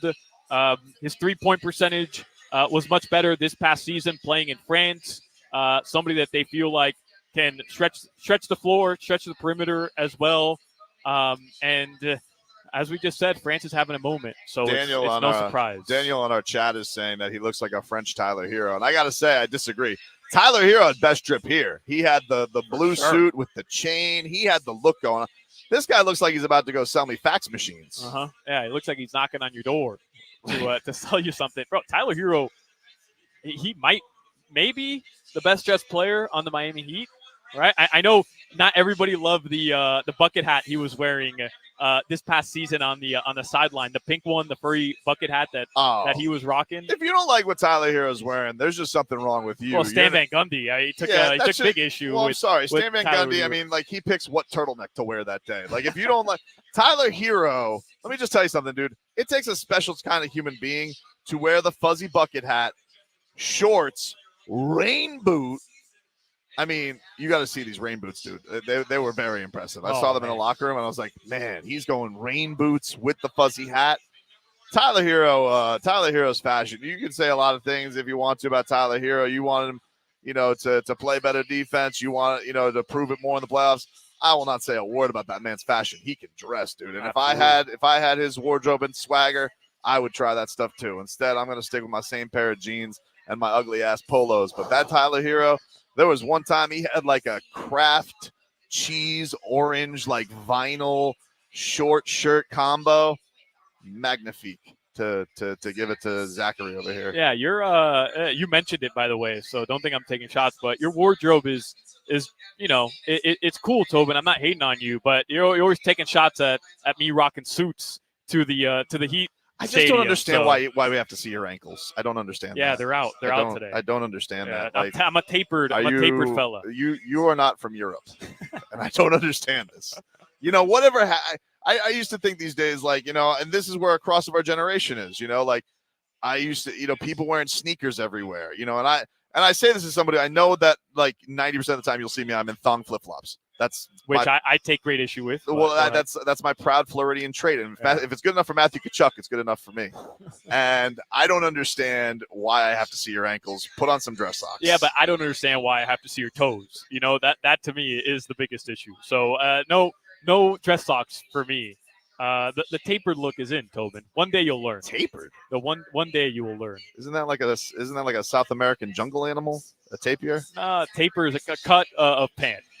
Right above the ankle. Right above the ankle. So pants that don't fit. That's your cut. Agree to disagree, Tobes. What are you gonna wear? You're not. I remember Dirk Nowitzki warmed up in pants like that. I mean, the bottom of your jeans are rubbing up against the ground because of how long your jeans are. Dude, I mean, do something about it. You want to know? Let me tell you something about with the kids these days. All the Heat players, baggy jeans. What are you going to watch Nirvana with the baggy jeans? Like they do. Figure it out. Jimmy Butler wears baggy jeans. Tyler Hero, Jaime. Let me tell you something. Jaime Jaquez knows fashion.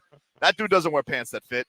It looks like you could hide 3 Jaime Jaquez's in his pairs of pants. But he's Gen Z. Nobody knows what the hell they're wearing. Wes, how big are Jaime Jaquez's pants? Nobody knows what they're wearing anymore, man. Jaime Jaquez's pants. How big are those pants? These kids wear baggy pants again. Baggy pants are back in. Kid.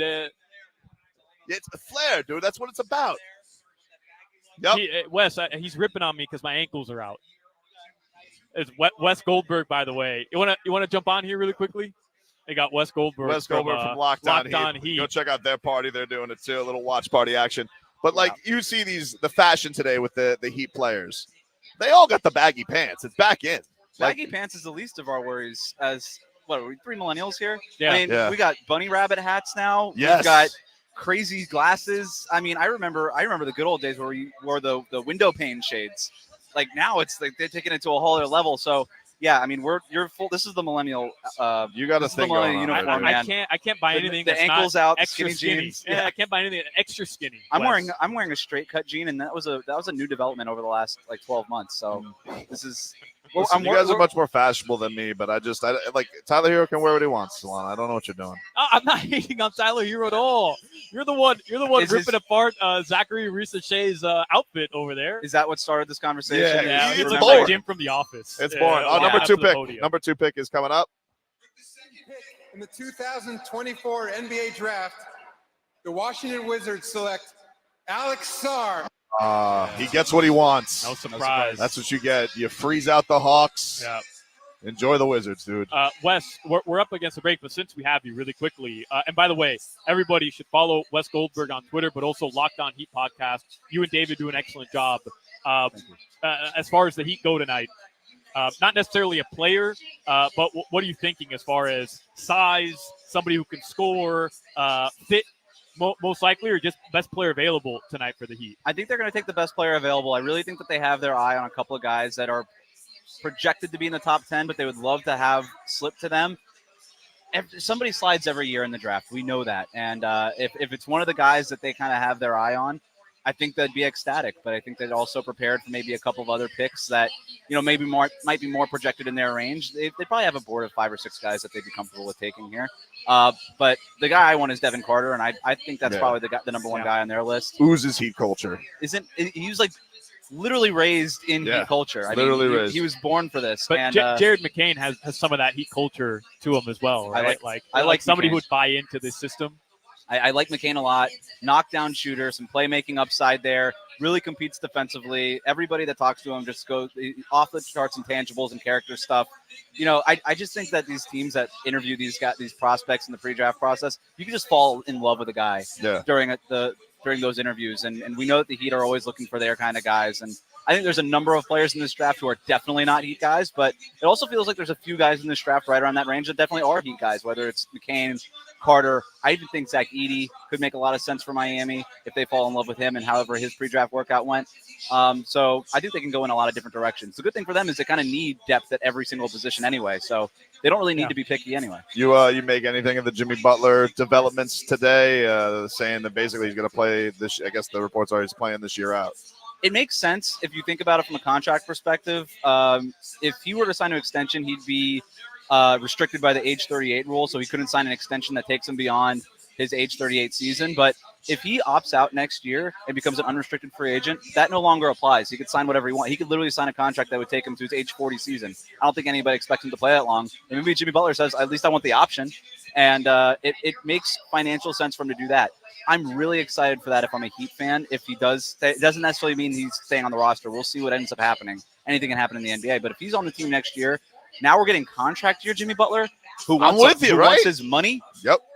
That's not 60 games and 20 of them just on cruise control. That's an engaged Jimmy Butler in the regular season. Pat Riley put the rules out there. If you want the money, this is what you're going to have to do.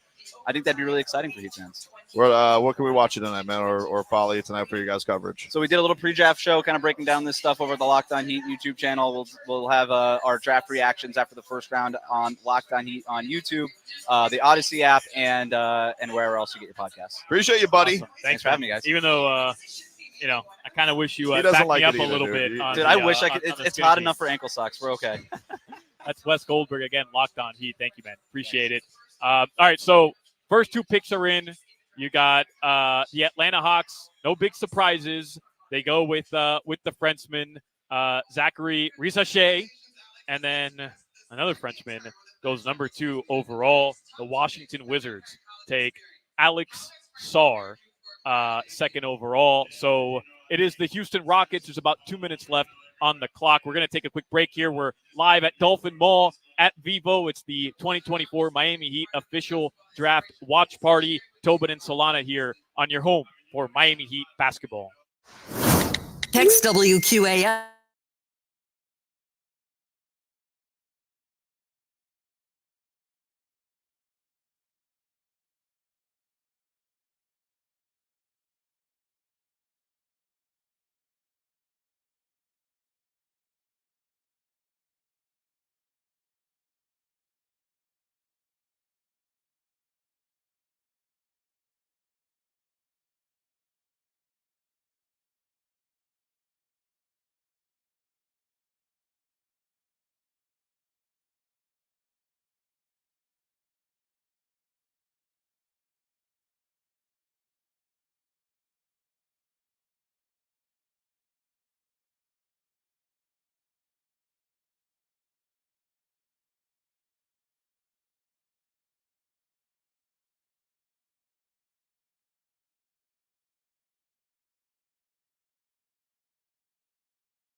Miami Heat, AM 560 Sports, WQAM, FM 99.9 HD2, and always live on the free Odyssey app.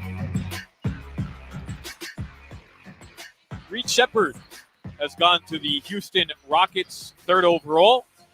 A lot of chatter about the Houston Rockets as well. A lot Whether of or chatter, not dude. A lot of chatter. They're going to be able to land maybe Kevin Durant via trade with the Phoenix Suns. Yeah, what did you make of the owner coming out and denying it? Because whenever that happens, I immediately think, hey, this happened with the Nets, and he was gone anyway. So, like, that immediately feels like, oh, the Suns guy's lashing out, but Kevin Durant's definitely getting traded, yeah? This might sound like a cop-out, Tobin, but I don't know what to think with Kevin Durant anymore because You don't? I don't. When he's upset, he leaves. Yeah, but you're going to leave again, Kevin Durant? Look, I realize it didn't work last year, but you're jumping ship after one season, after putting together another super team. That's a bad look, man. And I know KD's the guy that says he doesn't care about legacy. He doesn't care about what people are saying on social media, but he's constantly on social media retweeting people who are taking shots at him. It's just not true. Exactly. He definitely does care, but also, you know, as we say on Tobin and Leroy, the damage is done, my friend. Like, if you moved as many times as you moved, what's another move? Like, he's gonna, be. Look, you know, this whole Phoenix thing, you thought it was going to work out. You know, your other person on your list was the Heat. You should have meant that more. Sorry. You know, I know he was like, oh, that was just a name for a name, but. I'm with you. And listen, we want to go back to Mikal Bridges, who apparently told the Nets that he wanted to go to New York and only New York. And, well, it seems like they were able to figure out a way to do that. And I don't believe there'll be any tampering, coming down from the NBA for tampering issues. But when the Miami Heat have their sights set on somebody and he is claiming he wants to go to the Heat, it's a whole big thing on the other side. But I digressed. Just to kind of catch everybody up on what happened. So Alex Sarr, who played in Australia, in Perth, went 2nd overall, but he is a Frenchman. A lot of people expected him to go 1st overall. He kind of, I guess... Yes, it's an incredible thing. He forced his way to the Wizards. Correct, because he didn't want to take a pre-draft workout with Atlanta. Then he kind of went back on it and he said, well, I'll go wherever anybody drafts me. I'm happy to play wherever I want. But when you decline the number 1 overall selection, the team taking first, a workout with them, it's a pretty clear indicator that you're not too interested in going to that city. My question is, who wants to be in Washington right now? They are going to be dreadful next season. Just absolutely awful. You want to know something, dude? Here's what you want when you're a rookie, and this is the real truth of it. You want, honestly, nobody around, even if you stink, because that means in 3 years, at the end of year 3, they're going to give you a gazillion-dollar rookie extension. That's the facts. Yeah. That's the facts. And there's nothing wrong with that. I mean, like, it's maybe not what everybody wants to hear, but it, you know, unless you're especially if you're not a generational guy like an Anthony Edwards who's going to be like changing the franchise, or a D Wade, like this day and age when they got to decide, hey, rookie year, you want the extension? Of course. So you give him a max extension, and then you have to, you have to pay that guy a lot of money. So I understand. And especially if you're in that situation where he's like, am I the star in Atlanta? Not really. Trae Young is. So that's what speaks there. But looks like the Spurs pick is in. The Rockets did go with Reed Shepherd, as I mentioned. Out of Kentucky, was the SEC Freshman of the Year. He averaged 12.5 points per game, 4.5 assists per game. He goes number 3 overall. I'm looking here at the Spurs. As you said, the pick is in. And I'm thinking, Tobin, they might want to go with size here, right? Like just pair Wemby with another big. So those two can kind of just dominate down low. It's just kind of what I've talked myself into regarding the San Antonio Spurs. Just make your team as big as possible down low, and it's a pretty good starting point with Wemby. Yeah, I can see that, but I can also see, get him a guy who can get him the ball. He's maybe the best lob threat you have in the league. May not even need a lob. So, like, I think for his standpoint, and he's such a force blocking in the paint, Solana, like maybe that's not, I see your thoughts there, but I also can see the argument of like, do I really need anybody else with him other than somebody to really back him up well? So you got to see him live, right, when he was down here? I didn't. I actually missed that game. Oh, you missed that game? I missed that game, but I'm definitely going to catch next year. Watching him in person it's crazy. It is. Just watching him in warm-ups, so it's on the court, and it's crazy. And there you go. You were right, Tobin. Stephon Castle, guard out of UConn. There he goes. Off the board. Off the board.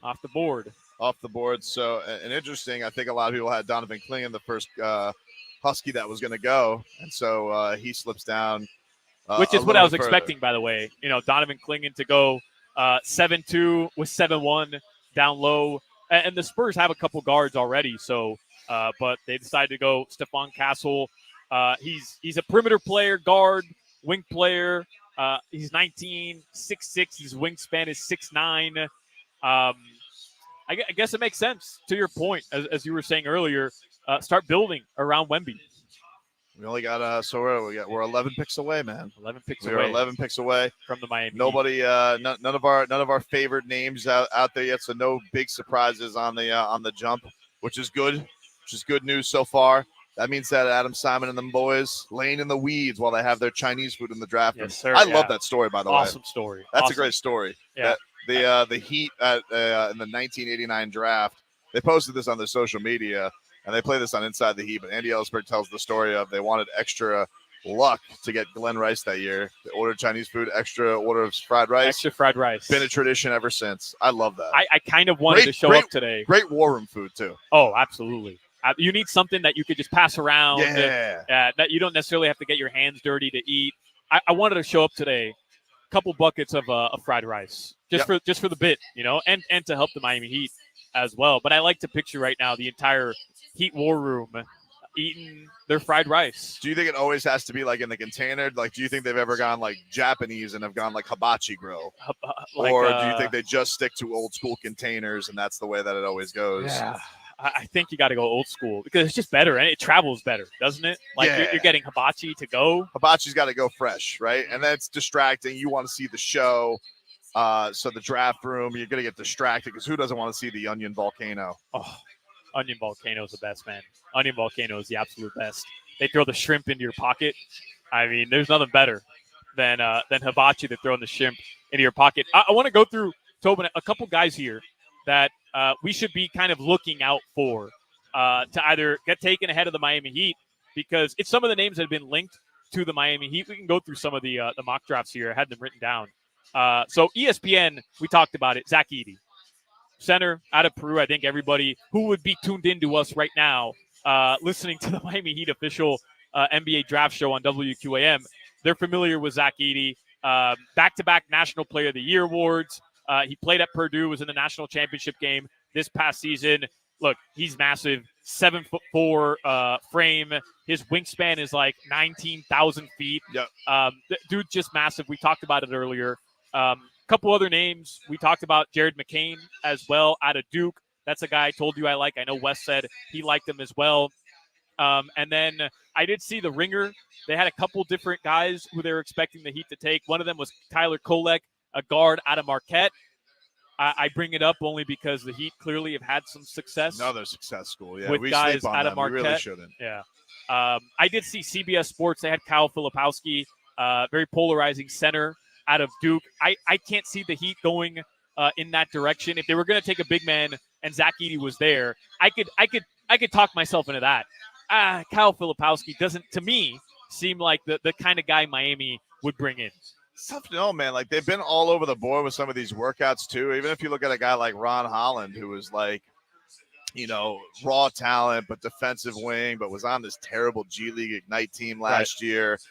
Maybe has some of the higher ceiling of the area the Heat are going to be in. He's been anywhere from in the top 5 to where the Heat pick.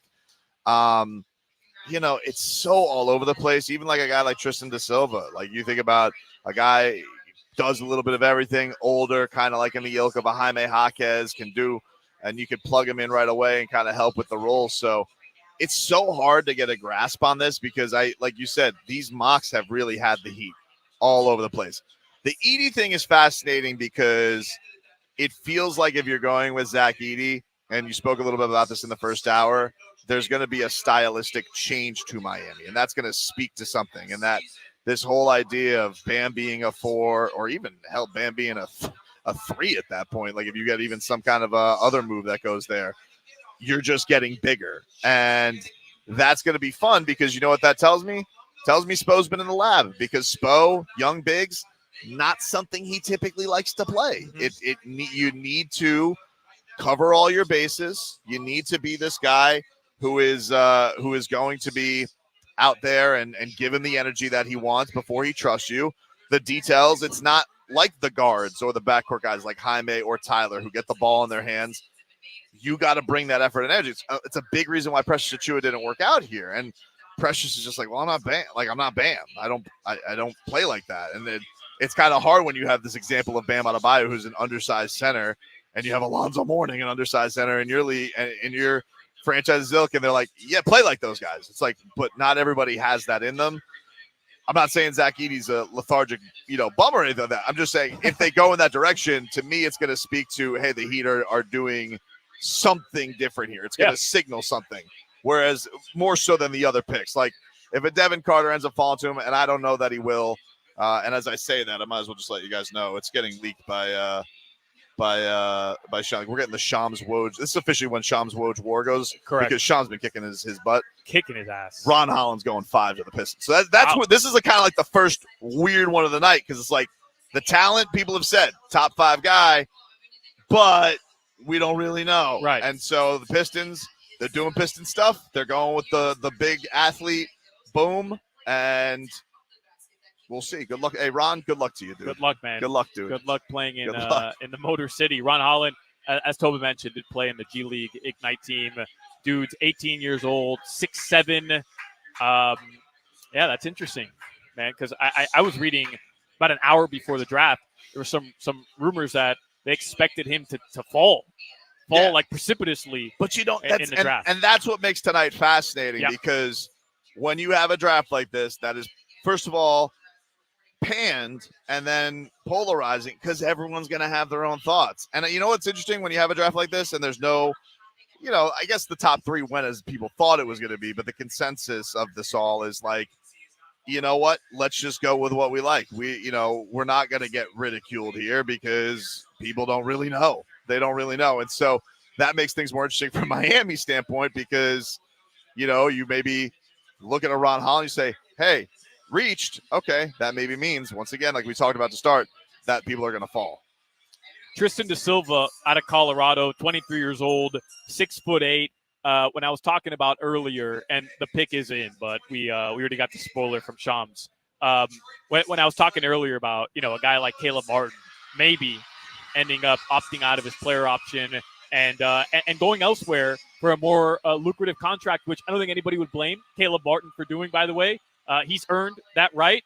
I think everybody in Heat Nation would love to see Caleb back just based on, the way he's grown here in the system. But, hey, man, go get your money when you can, right? If this is your time, go get your money. Look, it's the blessing and the curse of the undrafted development that the Heat do. You get these guys in a league where you need to be able to do it. The Heat are maybe better at it than anybody else in the league to get these guys who are overlooked, and you get them on a discount.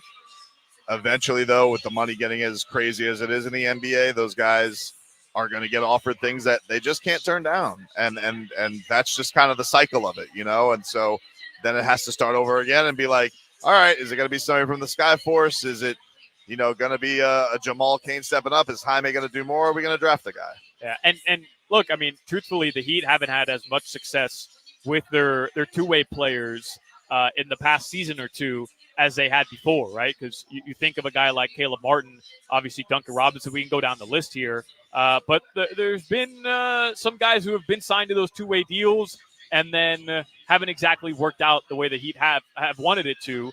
So I think that's an interesting element going into this season as well, as it always is. But Tristan Da Silva is a guy that I look at and I say, well, if the Heat are expecting Caleb to go elsewhere, and maybe they're expecting Haywood Highsmith to go get money elsewhere, even though we know the Heat would love to retain both of those guys. A Tristan Da Silva guy who's just long, 6'8", 6'10" wingspan. He kind of fits that mold as well if you had to, fill those needs for those two leaving. Yeah, I'm with you, dude. Like, it's definitely one of those things where he almost feels like good fit because he's going to help you do a little bit more mature. The Heat have just found some success with that from Jaime last year. So again, there's a lot of directions this could end up landing. All right, let's take a break here. Ron Holland goes to the Detroit Pistons. First 5 picks are in, which means we are now just 9 picks away from the Miami Heat selecting 15th overall tonight. We're live at Vivo at Dolphins Mall. We got Bernie. I see Bernie over there. We got the Larry O'Brien. It's Tobin and Solana right here on 560 WQAM, your home for Miami Heat basketball. Listen to WQAM for Cat Talk. A look at the Panthers, sponsored by Celsius. Hockey fans don't.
Draft special here. Tobin and Solana live from Dolphin Mall. By the way, we're streaming live on Twitch and YouTube, right, Tobin? Yes, sir. Yeah, Twitch and YouTube, Miami 560 WQAM. Go subscribe. Yes, you guys can watch Tobin and Leroy live every single day. You can watch clips of Hockman and Crowder. Yeah. One day I'll get Joe Rose on there. One day. Huh. Good luck, I can do it, man. You know, people don't know I got Joe's ear. You know, every day. You know, one day I'm just like, hey, man, you can do it. It's going to be one. People are going to love the big dog on YouTube. All right. I can tell you. Talk to Hawk, man, because I've been trying to get us to go live. I don't know why. I just get ripped in the comment section anyways every day. But I've been trying to get us to go live for quite some time. But Hawk and Crowder, they're just not buying into it, man. I think Crowder's probably just nervous. He doesn't want somebody to overtake the pivot on YouTube. I understand it. Right. And whenever his tooth flies out, it would be immediate reaction rather than waiting for me to have to cut it up after the show. Do you think if that times now? Do you think if that happens when he's interviewing Rich Paul that would make the podcast? Absolutely. I think it would. Maybe not make the podcast, but it would absolutely get leaked because I think Ryan Clark and Fred Taylor are 100% in the same boat as we are, which is make fun of Channing Crowder. Absolutely. 3 times though, Tobin. That's quite impressive. You'd have to agree. Quite impressive to lose your tooth 3 times. It is impressive. It is impressive. I would fire my dentist, but you know what? Maybe maybe it's like a barber. Like you don't want to lose that relationship. You just feel a comfort level to it. So I'm not really sure, but it's a thing, man. It's really good. So, anywho, appreciate, by the way, a lot of people have stopped by today to say what's up, and we have a lot of people listening to us right now on the stream. I just got a tweet from Devin ATL, says he's listening to Tobin and Solana to keep him updated on who the Heat will draft tonight. So appreciate everybody who either showed up tonight to hang out with us or listening to us live right now. Yes. Oh, they threw up a Heat video. I was very confused for a second. I was like, are they showing this on the draft? Huh. But no, they've switched the feed to Inside the Heat, Bam Adebayo's draft, which I will say, man, what's funny? I remember the Bam draft specifically. Shout out to Mrs. Tobin because today is our 14th wedding anniversary. Hey, congratulations. And, she came down to the studio. We had lunch at the Citadel. But I distinctly remember the Bam Adebayo draft because I did not watch it. I was out to dinner. I think I was at House of Lisbon, which is a Portuguese restaurant. Really good phenomenal. paella. Yeah, in the Grove, right? Yeah. Yeah. And so we went there. We were out to dinner, and I kind of snuck one. I snuck a little looky-loo at Twitter when the Heat were drafting, and they take this guy Bam Adebayo. This and the Heat Twitter's going crazy. We already had a sound Whiteside. What are we doing taking this Bam Adebayo? Yep. This makes no sense. Terrible pick. It's getting panned. But I then get a text from what I like to call my UK source, my Kentucky source, which is my Uncle Liam, rabid Kentucky Wildcats fan. So he's never given me a bad Kentucky Wildcats review, but he immediately said, most athletic guy I've ever seen at the University of Kentucky, slam dunk pick, which was not the consensus that everybody was saying. Everybody was panning the pick, and old Uncle Liam, he nailed it. He nailed it for us. Look what Bam is doing these days. He's about to sign another big extension with the Heat, one of the best players in the NBA, and it's one of those drafts I will never forget. It's why I stress this right now, Heat Nation. If you're tuned in with us, or you're going to be tuning in a little bit later, I'll repeat it. Don't overreact to somebody you don't know anything about. I think that to me is the number one thing that Heat fans should try to keep in perspective, because you bring up Bam Adebayo. I'll go to Tyler Hero as well. The reaction on social media, and social media it's not really representative, I believe, of the fan base. I don't believe that, but I think there's a good pulse of what people are thinking and feeling on Heat Twitter. I don't think it fully represents, the full consensus. But Tobin, Tyler Hero was drafted, and there was a lot of speculation about that pick. And dude had a pretty good rookie year, if you remember. Bam Adebayo was drafted at 14. I was working that night on WQAM, and I had never heard of Bam Adebayo. I know a lot of people hadn't heard of Bam Adebayo. Everybody thought the Heat picked him way too early. And even I'll go back to last year with Jaime Jaquez Jr. Not that people hadn't heard of Jaime Jaquez because he was a well-established rookie at UCLA. Yeah. And there was, a lot of chatter about him getting drafted in the first round, more so the late first round. Yeah, a lot of people wanted the Heat to draft Whitmore. Correct. We see how, or even Shafino, who ended up going to the Lakers. And, well, hey, we know how that worked out over there as well. Those guys have worked out. So the way I always put it into perspective, and I know some of you will call me a Heat homer, it's not that the Heat can't miss on these picks, but usually, especially over the last couple of years, they've gotten it right. So if you see them pick somebody tonight that wasn't exactly in a mock draft that you've been reading or somebody that you didn't love coming in, doesn't mean they missed. That's all I'm going to say. Tread lightly when you're responding to the Heat admin account because it doesn't mean they missed. By the way, the reports are coming in from Woj and Shams. Donovan Clingan looks like he is going number 7 to the Portland Trailblazers. There was some chatter that they were going to try and maybe move up a spot to get him. They do not have to do that. So the big man from UConn, 2 Huskies now off the board. So it looks like he is about to head his way. And I just want to wish Donovan Clingan, the worst time in Portland. Yeah. Nothing personal, dude. I just wish Joe Cronin's failure. And if I can also add, I thought that, correct me if I'm wrong, wasn't DeAndre Ayton supposed to be like the gem of that draft of all those trades last year? I mean, they killed it, right? Because they Crazy. got DeAndre Ayton from, and apparently the Trailblazers were the only team that could get DeAndre Ayton from the Suns. Yeah, it's crazy. That's what I was told. But, hey, good luck. Good luck, Clingan. Yeah. Have fun. And I don't mean that. But nothing against you. Nothing against, just against Cronin. Correct. As I hope the Heat beat you by 60 again this year. There you see Dan Hurley. They're showing up on the screen too. Of course, he was the fake Lakers coach for a week to mask for that smug JJ Redick. Until JJ Redick got on the mic and said he doesn't give a bleep about what anybody wants him to do. Yeah, sure he doesn't. Yeah. Sure he doesn't. And then when he's in the war room, he goes, "Okay, LeBron, what do you want us to do? Mm-hmm. What do you want us to do?" And hey, keep up that podcasting shtick, by the way, LeBron and JJ. Yeah. I want to see it. You lose a random road game to the Charlotte Hornets in December. Get on the pod next day and talk about it. I want to know. Keep that same energy, guys. You guys are podcasters all of a sudden. Don't shy away from it because one's coaching the other now. Wouldn't it be great if LeBron just wanted to get JJ Redick out of the podcast game because he wanted like Maverick Carter to take over? He's like, we're gonna get the best guest. We just took JJ Redick, we sniped him out of the playoff game. We're gonna fire him in a couple of years. He's gonna sign an NDA, not allowed to podcast anymore. Correct. This is the 4D chess that LeBron and Rich Paul can play sometimes. Hey, Pelinka, in JJ Redick's coaching clause, make it official. He cannot podcast after he's been fired by you in a couple of years. Speaking of LeBron, we have a couple minutes here, Tobin.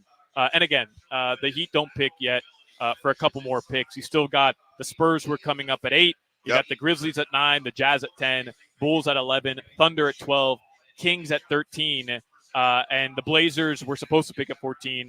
They traded their pick to the Washington Wizards, and then it will be the Miami Heat. Bronny James, I know he's not going to go tonight. I realize that. I think everybody would be wildly shocked if he did. But what's your sense here? He worked out only with the Phoenix Suns and the Los Angeles Lakers. You're getting people saying that Bronny doesn't want to be under the shadow of his dad. I find that hard to really, believe just from the standpoint of if that was true, he would have stayed in college because everybody knows he probably wouldn't be getting drafted if it wasn't because he was LeBron's son. So what's your sense here? Does he end up with one of those two teams? Does he end up with LeBron and the Lakers? Will somebody reach for Bronny just out of pure speculation that LeBron would want to go play with his son either next year or the following year? What's your sense with Bronny? I don't think anybody's going to do that. It feels just too much like it's either Lakers or Suns because nobody else really got a sniff at him. There were reports early on that the Heat had scouted him at USC and they had gotten a look. Now let's see, they got Collier there as well, so that it was a talented squad. So, but they've gotten a look at Bronny James. And as a secondary pick, I really don't hate the idea of because I just don't think we know. I think one of the things that's unfair is like, hey, the kid did have cardiac arrest. Now you could argue, hey, shouldn't you go back to college and prove it? I'm here for that. That's fine, but. He's obviously in a much different fishbowl than the rest of us, being the son of one of the greatest players of all time. I also don't really have a problem with a family pick because, the Antetokounmpo brothers have had a job around the NBA for a long time. Nobody seems to bat an eye at it. Even the Heat, we had, and I love him to death because he had a great last game of the regular season. But Zoran Dragic was on the Heat with Gogi for a little bit. So, the family play, it's not an unheard of thing. I kind of feel like. People will go even harder on him just because LeBron is so polarizing. But, I think Udonis Haslam said this well. Like, if he's a defensive guy, maybe a little bit smaller than people thought, that's not somebody who can't be necessarily developed. You could find a role in this league if you knows what it is. Austin Rivers dealt with that too. So, yeah, he's always going to deal with those questions. It just feels very much like the LeBron James camp wants to keep him in that bubble. So I don't know if there's interest in other teams wanting to step out of line to rock the boat if the plan is the plan. But if you told me tomorrow that the Heat took Bronny James and they believed in his talent, not necessarily some nefarious way to lure LeBron back, I would trust the organization because they have a good eye for this stuff. Yeah, I'm with you 100%. Again, the Heat do pick again tomorrow in the second round. It's the first year that the NBA draft has been split up into 2 rounds, and thank God, by the way, because we would have been here to what, 1, 2 in the morning. Yeah, dude. Yeah, I mean, our Trevor back in the studio would have 100% been knocked out by then if we had to wait for the 43rd pick tonight. Although they went faster, they go faster in the second round, don't they? Yeah, they speed definitely through. do. It's kind of like when you're doing a fantasy draft, and by like the 7th or 8th round, you just jack that puppy, the timer down to like 30 seconds. You're like, all right, come on, what are we doing here? 10th round here, pick your 4th, 5th, and 6th wide receiver, and let's get on with it. All right, we're going to take a break here. We got to hit the station ID. Again, we're live at Vivo in Dolphins Mall. The Miami Heat will select 15th, and we're approaching that much-awaited pick. It's Tobin and Solana live on your home for Miami Heat basketball.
FM 99.9 HD2, and always live on the free Odyssey app.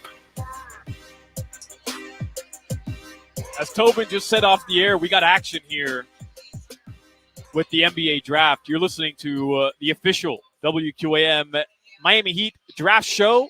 Brendan Tobin from our midday show, 10 to 2 on Tobin and Leroy. I am Alejandro Solana from the Hockman and Crowder show.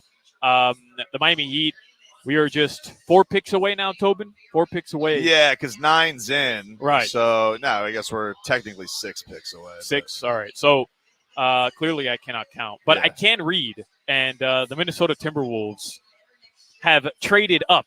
Yep. The Spurs were supposed to select 8, and the Minnesota Timberwolves traded up into the draft to select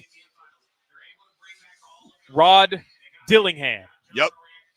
Heat target. A lot of Heat fans were into that. If you wanted the Chicago, we talked about him a little bit. Rob Dillingham.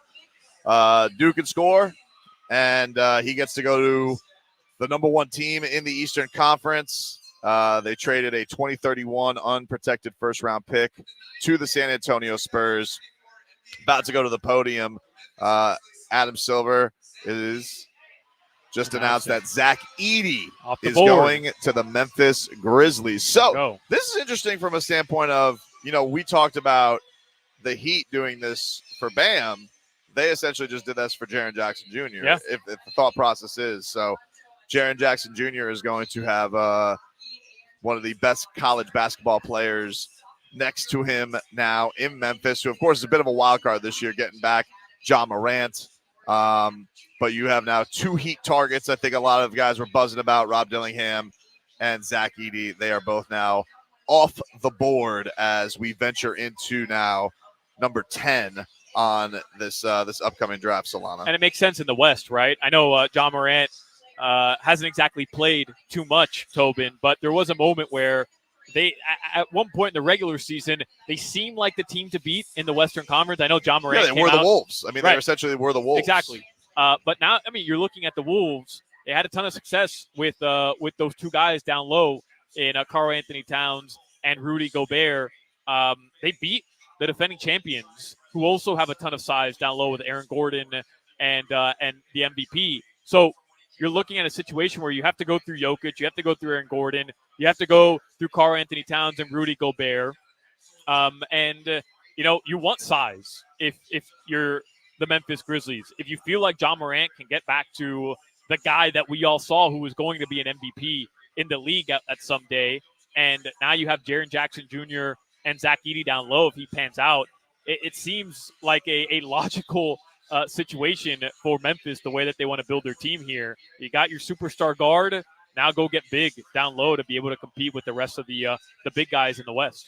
Yeah, and so now we're in a position for, I think, the Heat, 2 of the guys who were probably kicked around the most. And Ron Holland, I guess you could throw in there, too. He also went off the board for those just tuning in. That was always going to be a reach, though. Like, there was some I know there were some reports right before the draft that Holland was going to drop. But I think Rob Dillingham was much more possible coming into the draft than Holland. Well, he went 5th overall to Detroit, so he is now off the board. And so Miami finds himself in a position where the name, I'd probably say the name that we thought was maybe going to get into the top 10 that maybe could still be around is Devin Carter. Yep. So that's still a possibility, but obviously you got 5 teams in front of them right now before we reach there. And somebody we haven't brought up, Carlton Carrington. People call him Bub Carrington, yep. Which I happen to love that nickname, Bub. Bub. Out of Pittsburgh guard. He's 18 years old. It seems like he would be a bit of a project, right? Somebody that you don't exactly know what he can contribute right away. But he's somebody that a lot of people have tied to the Miami Heat as well, or at least they have him going in that area between 10, 12, 15, 16.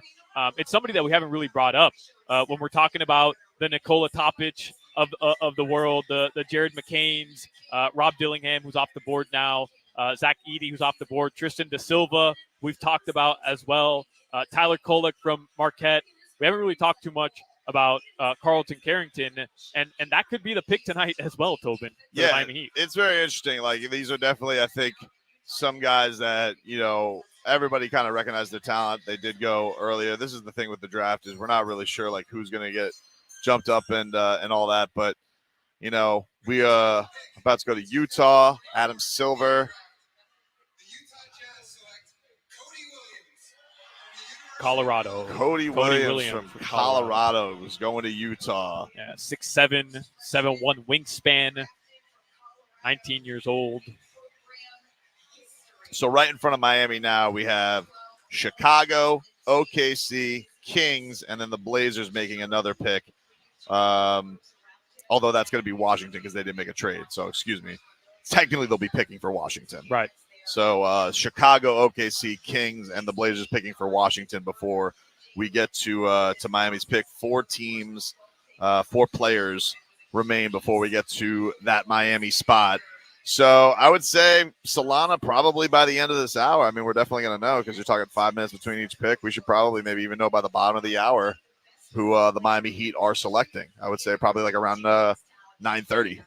I do want to circle back because I know you said it and then I wasn't listening to you and I repeated it. But it was kind of big news right around the time that we started the show today. Shams Charania reporting on Jimmy Butler. So earlier today, from Brian Windhorst, we got the report that Jimmy Butler, was getting some feelers from teams around the league, and it seemed like his decision was that he liked it in Miami and he wasn't interested. Today, Shams Charania reporting about an hour ago, Jimmy Butler decided that he's going to play out this season on his contract with Miami and not push for a contract extension, and he's gonna end up opting out next season of his player option. So essentially, as you described it, Tobin, this will be a contract year for Jimmy Butler. Yeah. And that's significant, one, because we can kind of put to rest all these rumors heading into the draft today and then heading into free agency, which starts Sunday at 6 p.m., that Jimmy Butler could potentially be traded from Miami. Even though technically it could still happen, I don't foresee that happening. I think Miami wants to go in the direction of you have Jimmy, you have Bam. What can you put around them to get them over the hump? I guess I shouldn't rule it out, though. Anything's possible. But it appears Jimmy Butler wants to stay put in Miami for at least one more season. Yeah, I don't think that I don't even think if he had his way, he wouldn't want to go anywhere. And it was interesting. We talked to Wes. I mean, you do have the, you do have the element of the 38 rule, so they could only extend him to that year 37. It is interesting because I don't know. This has always been an interesting thing with Jimmy, who definitely has a lot of interest outside of basketball. Like, how much longer are you going to play basketball? But then you see how crazy the money has gotten for basketball. And Jimmy Butler probably likes the idea as well. When I said those things about not playing into my late 30s, we were making $60 million, $65 million a year. So as far as the idea that Jimmy's going into a contract year, I think that's, for somebody of his talent, like, that's a motivating factor. He's obviously got the safety net of the player option should anything happen to him, which is great. But I do think it's important to set aside the drama of all of it, just because he's dealt with some of that stuff in the past. But I don't think Jimmy Butler, once the season starts, if you told me there was anybody who could put drama of that stuff aside, I think it could be Jimmy Butler. And I think all things considered, the interesting thing is going to be for the Heat, if this is the last year of Jimmy Butler's contract, how do you go about that? Does that make the Heat feel rushed to go all in and make a big-time trade and make a big-time move? Does that make them more apprehensive? I mean, I don't know. I think that's the interesting part of all of that. If they are just saying, hey, we're squashing this, you're not, you have your player option, you can do with what you want. Pat Riley basically put that all out there in the press conference. He said, when he was asked about it, we don't have to do that now. And they said the last time that he did it, we just gave it to him when his extension was up. And, this is also coinciding with the summer where they're going to give Bam Adebayo seemingly a max contract. But not only a max contract, but a max contract that Bam is kind of giving the organization a break on.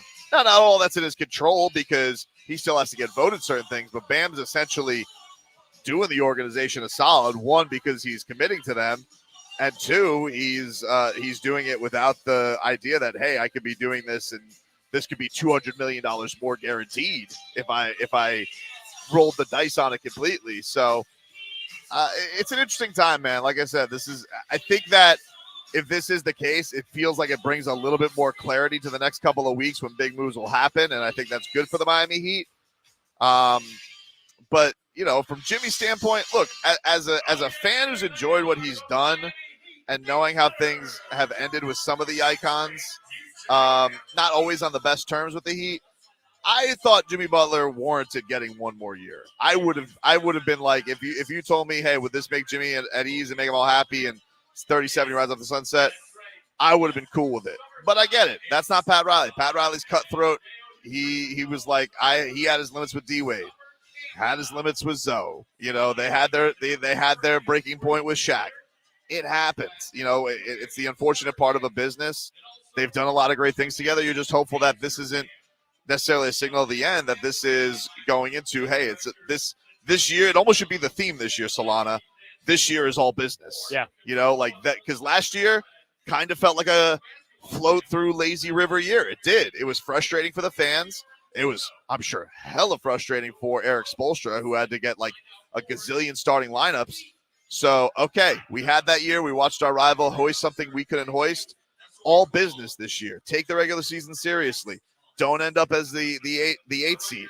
You need to put all your eggs into this basket, because let me tell you something. If Jimmy Butler is hoisting the Larry O'Brien Trophy this year next to Bam Adebayo, they might give him that. Hey, right. If you show you can still do it for 2 more years, whatever you want. Like, it's all there for him. If he's able to do what we know Jimmy Butler, the best of Jimmy Butler can be. The best of Jimmy Butler is one of the best players in this league. And I know a lot of Heat fans are going to hear that and say, hey, you're crazy, Tobin. We're being Heat homers. But, man, I'm with you too. I wish I could be a bit more argumentative, but I just can't be, because I'm with you. I still think had the Heat had Jimmy Butler healthy for that play-in tournament game against Philadelphia, they end up winning that game. And even if they don't, I think I don't think the gap between a healthy Miami Heat team and the Boston Celtics is as big as a lot of other people do. And look, I'm not taking anything away from the Boston Celtics. You and I on our respective radio shows have given them enough flack as it is. That team's really good. They went out as other teams did Jason in the Eastern Tatum's Conference. your 4th best player. You're a good team. Boom. There you go. You just couldn't resist, could you? Just what did couldn't I resist. say? When you go out and you make off-season acquisitions, as a couple of the teams in the East and in the West did, to get better, you have to be able to counter that. But I still think with a healthy Jimmy Butler and a healthy Bam Adebayo, you're there, right? Like, you're on the precipice of where you're trying to get to. There has to be other moves, though. Of course. And I think the Heat are aware of that, and they're a team that, hey, man, you can't fault them for at least always being or knock them for not trying to be in the conversation. We can go back and forth on how many guys they've been in the conversation with. Now, have they been able to capitalize on it? No, they haven't. And I think that's fair criticism. But to act like they're comfortable with where they're at right now is just not accurate. We do have some picks that have come in over the last couple seconds here. So Chicago is taking Matas Buzelis with the number 11 overall pick in the NBA draft. He's off the board. Is that? Sorry, I'm distracted by these pictures of the Heat War Room, Yeah, which they are just posted them right now. fantastic looking. Yeah. Great chairs. They got some, and there's the man, Adam Simon himself, going out there making things happen. Pat Riley making some business happen. Spo in the building, all in their war room facility, all with hearing in the vibrancy of the arena. Aventura. I don't see any Chinese food there, but I'm sure it's already been. You can't have it on the war room desk. You Gotcha. got to have it aside. It can be very messy. Gotcha. It can be very messy. A little buffet line over on the side for them. You got the phone right near Pat Riley, just Absolutely. in case. It's a great look. And he's going to do the call. That's a nervous call that you got to give to these draft picks. You got to let them know, dude. You got to let them know. First comment on the Heat's post on Twitter. Yep. Tell them to make a trade already. Oh, that's classic. That is classic. All right. Hey, Tobin, why don't we do this? Yep. We're what? 4 picks away now, right? Soon to be 3. Yeah. All right. So we're just a few picks away. So why don't we do this? Let's take a break, and then we'll come back, and I think we might be able to ride it out until the Miami Heat's pick. Sounds like a plan. We'll try to do that. So the Bulls take Buzelis. and from the G League Ignite, by the way. And the Miami Heat will pick in a few picks. You're listening to WQAM's draft coverage live from the Miami Heat's official 2024 watch party. It's Tobin, it's Solana live at Vivo in Dolphins Mall. Still some time to get out here if you're not too far away. Grab a brew and hang out with us. You're listening to your home for Miami Heat basketball. This hurricane.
And always live on the free Odyssey app. All right, we should be getting the Miami Heat's draft pick hopefully pretty soon. That's the plan here. Yeah. We're out here at Vivo Dolphin Mall. Vibes are good. Vibes are good. They are. Vibes are good. They are. I mean, you have faith in the Heat, right? You feel like they're going to pick somebody good, and I feel like that's why a lot of people came out here. This spot, by the way, really cool. You got a massive patio. You've got bars pretty much all over the place. You've got different restaurants. I do find it funny, though, Tobin. There's like one bar in the back corner. So this is a spot where people can come watch sporting events, right? It's a really cool setup here in Dolphin Mall. I don't live far from here. I hadn't seen this place before. Again, Vivo and Dolphin Mall. There's like one bar where they're showing the Copa America games because Venezuela is playing right now in the Copa America against Mexico. Two pretty popular teams in South America. It started about 22 minutes ago. They show up, and Bernie's riding around in a scooter. Oh, so they thought they were coming here to watch some soccer? Right. So there is one bar where people are tuned in to the soccer game right now. But I saw a bunch of people. Oh, no, your boy's off the board. Bummer. Sorry, man. We just had Adam Silver step to the podium. The Oklahoma City Thunder, they have taken the Serbian sensation, Nikola Topic. He is going to OKC with the 12th overall pick. So 2 more picks before we get to the Miami Heat. I don't think I've seen him linked too much to Miami, but I think everybody recognizes a kid with talent. He's obviously going to have to go through a redshirt year with his injury. Yeah. But, you know, I do think there's an element of the Heat do need somebody who can help this year. You know, there is something to that. OKC, they've already been through this, not intentionally, but, you know, it did just happen with Chet Holmgren where he gets hurt. They basically lost their first-round pick for a year. They're pretty stacked. They just got Alex Caruso. Definitely a luxury pick for them. Makes a bunch of sense. And I steal for them as well. The Bulls real quick to give up Alex Caruso for pretty much, just a player. Just for Josh Giddey. Yeah, I thought they could get more than just Josh Giddey. I mean, if I'm OKC, I'm thrilled with the way that trade worked out, especially considering the amount of draft capital that Oklahoma City has over the next, 50 years. It seems like they have a couple first-round picks every year. Just to recap, for those of you who might just be tuning in, Zach Edey is off the board. He went 9th to the Memphis Grizzlies. Kentucky guard Rob Dillingham. I know a lot of people thought Miami should take him. The Wolves traded up to the 8th spot to draft him. And then Ron Holland, he was taken 5th by the Detroit Pistons. And here we go, Nikola Topic going with the 12th pick to Oklahoma City. So a couple guys that may have fallen to Miami or Miami may have taken had they fallen to Miami off the board there for the Miami Heat. Yeah, you have Devin Carter, who's still available. I think a lot of Heat. That's probably been the guy I've heard most Heat fans want. Jared McCain's still there. Tristan Da Silva. Jacoby Walters there as well. Bub Carrington, you mentioned. He's also available still. So we'll see. But we're getting close. I mean, that pick, the way it's been rolling with the Shams pick rolling in. Now, you don't want me to spoil Heat picks if they come? This is what you want? You want me to just go straight podium? You want me to act like I don't know? You guys are still mad at me about the Tua draft from years ago. I'm very mad at you about the Tua draft because we're all waiting to hear it officially from the commissioner, and you're just cheering. You're just going crazy knowing that we got Tua. I was excited. I wanted Tua. I still want Tua. That was a fun night, though. It was a fun night. Got to talk to Tua. It was a fun night. I'm pretty sure I got asked him fake questions, though. Because I think I asked him about something in Miami that really didn't happen. I think, I don't know. I probably got Drew Starred or something like that. I asked him about eating croquetas. So, all right, another pick is in according to Shams Charania. Devin Carter going 13th to the Sacramento Kings. Damn you, Sacramento. Sacramento Kings take Devin Carter, so he is also off the board. But I believe Miami-Dade's first player drafted in 10 years in the first round. Wow. So that's pretty cool. 305, baby. We've had Broward, we've had Palm Beach, but now 305 gets a player draft. So shout out to Devin Carter. Congrats to him. Yeah. And he gets to take 13th pick, Devin Carter, Anthony Carter's son. A lot of Heat fans. What did he average? 8 rebounds as a guard. Yeah, no, he was unbelievable. So one more pick to go, though. Tobin. One more pick to go. We have the Washington Wizards picking in front of the Miami Heat, and Tim Hardaway. I think Tim Hardaway was the last guy, actually, Waddle Baby Waddle, who asked on the chat. I believe this is the first round pick since Tim Hardaway Jr. I'll look that up in the Herald, but I know that this was a big deal that he was a legend, Tim Hardaway Jr. So yeah, man, a lot of the names that you did like are knocking off the board. So Devin Carter gone. Jared McCain's still available. I was going to ask you, do you want to give our early predictions here? We got one more pick left. So do you want to give our early predictions here of who it's going to be? I'll tell you, basically a lot of the names that I was kicking around are gone. A Kel'el Ware seems like too big of a reach. But, you talk about the size. That's who Kevin O'Connor had his the last mock draft. This guy was changing his mock drafts from the Ringer Left and right.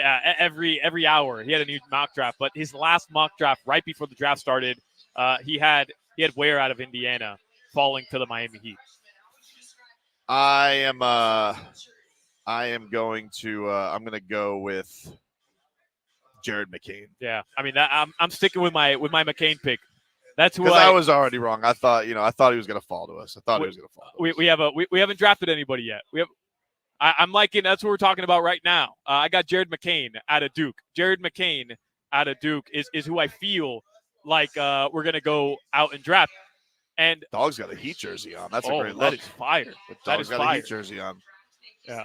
Guys with the Jaime Jaquez swingman home white. That is fire, man. It's a great jersey. Yeah, I mean, that's the Sacramento Kings pick. Jared McCain or Tristan da Silva out of Colorado is kind of what I'm feeling right now, Tobin. Yeah, Sir George is saying the Harrisons like their Dukies. They do. They do. Last one, of course, Justice Winslow, which hell of a rookie. There you see Devin Carter taken his pops. Anthony Carter, of course, former Heat assistant coach, former Heat guard, giving him hugs. And he has got his dream come true as he is going to the Sacramento Kings, who, of course, just a year ago were kind of the league darling, came back to earth a little bit this year. But that's a good squad that gets what is led to believe to be a good player who can help you in a lot of areas. Light the beam, Tobin. You're going to get to light the beam. I mean, unless we get a disgruntled De'Aaron Fox who's like, what are you guys drafting my replacement? And then all of a sudden he wants to come play with his boy Bam. I want nothing to do. Oh, look at that. Look at you, buddy. I appreciate you. Thank you. Yeah. Getting drink brought to me. None for me? What the hell? You can't please everybody. I'm not sorry, as popular buddy. as Tobin. They bring you a brewski. I'm not as popular as Tobin. Thank you, brother. You know what? And I needed that too because I was thirsty. Wow. You brought your water bottle. I did, yeah. So I am excited. Thank you for the drink, buddy. Wow, I appreciate you. Damn, I'm jealous. All right, so we're one pick away. Luis is saying Isaiah Collier. That wet your whistle. USC. Not really. The man. real guard from USC. Mm-hmm. Everybody talking Bronny. But Isaiah, dude. Not really. Doesn't wet my beak at all. Well, all of a sudden you don't. Now all of a sudden you don't trust. If they take him, you're gonna be pom poms and cheerleaders. You're right. You're right. Yeah. Why are you acting like let me not box myself in here. No, you're 100%. Why are you gonna act like? Honestly, I just like the two guys that I came in with, which was Jared McCain and Tristan da Silva. But last year I had a list of 5 guys who were available at 18, and the Heat didn't pick any of them.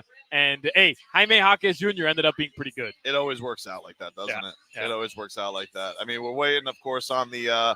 We are just a pick away. Portland about to make this pick, which is going to Washington because they made a trade beforehand. And this Joe Cronin's likes to wheel and deal. He's going to take all 5 minutes to take this pick here just to piss off Pat Riley. All right, Washington, Shams Charania. Washington is taking Bub Carrington. Okay, Bub Carrington is going off the board. Another guy that. So sort of was linked. The Heat aren't officially on the clock. I am leaking out on Twitter. They do say though the pick is in. So we are about to be on the clock, Solana. Should I be surprised? I'm going to turn off the chat, guys. I'm going to turn off the chat. I'm going to be just genuinely surprised. We will go to the podium. Yeah, no Twitter for you over there. I'm taking it off. Yeah. So all you guys, you'll probably know before I know. All right, I'm gonna do. Should I turn off my phone? I got Shams bombs too. Just turn it around. You don't have an Apple Watch on. You want me to be genuinely surprised? Well, I want us all to experience this together. Okay, the radio audience together. That's fine. And stream audience, I get it. But hey, it's 560 WQAM, a radio station. All right, so bear with us here while we manage in vintage days. Right, and then of course, so we'll be in this situation where. We'll not know, but Washington takes Bub Carrington. Tristan da Silva still there. I don't know. Now I feel like I want to go to da Silva. I want to switch. Dalton Knecht is another guy that that a lot of people are saying was gonna be a lottery pick out of Tennessee. Yep. 23 years old, kind of like a Jaime Jaquez Jr. type, where played a couple years in college already, mature, older, not taking a flyer on an 18 or 19-year-old guy. And that's one of those things when you're in the Heat situation. I think they're ultimately going to go best player as opposed to like, hey, we're definitely going to be in the spot where, you take a huge project or anything like that. But, this is where the board has fallen for them. So I do think a lot of the names, the one thing you could say is, they have been pretty great on hitting on these. So exciting time right now. I really can't go on Twitter. I really want to look. No shot. Come on, man. I'm not letting you do it. Come on, you can go on Twitter, but you can't ruin it. You can't ruin it for the radio audience. I'm not letting you do it. All right. Yeah, I'm not letting you do it. But then I'm not gonna. We're not doing a Tua 2020 thing again. I'm sorry. We're just not doing it. It's very hard. It's not happening. This is very hard. I could know. I want to know, and you're not letting me look. And this is just very tough for me. This is very tough for me. I'm sorry. I'm used to. It's not happening. I mean, the boys over there from Locked On, they're gonna know. I know they're looking at Twitter. Yeah. They're gonna. What if Facebook? Hey, Wes, David, no spoiling, no looking at Twitter for the Heat pick. All right, no spoiling it. You're not letting anybody have any fun. We're in a day and age. Why do I gotta wait for the podium? We anymore? watch it together. All right, we watch it together as a community. We watch it together. Ridiculous. They think I'm an idiot. Like, what do you mean? You're not gonna get it spoiled on Twitter? It's 2024, Solana. Grow up. Let me look at the pick. All right, so Bub Carrington. All right, so the Heat are officially on the clock. Yeah, officially on the clock. Your Miami Heat. I'm not allowed to look. Ben, don't spoil it. If I can't know, Ben can't know. Nobody can know. Nobody can know. No. But we are hoping to have whoever it is, the Miami Heat pick on the show at some point. All right. For sure. I'm excited about that, even though you guys won't let me look who it is. Yeah. I'm not exactly I'm not thrilled about that. There you go. Bernie's rolling around on the stage over there. Now the party's starting. Now the party's starting. Now that they're on the clock. People get back to their seats. I'm going to take one peek at Twitter. What's the harm? No, come on. Don't do it, Tobin. One peek, dude. Don't do it. Let me take one look. Hang tough with me, man. Hang tough with me. Fine. If you must, if I must be in that situation where I wait. What's up with the ESPN broadcast? They still have pick is in. Heat should be on the clock already. They got to update their graphic. I don't know. Right? I don't know. Just don't go to commercial, dude. Oh, please don't go to commercial. Don't go to commercial. We hung out this long. We gotta take this here.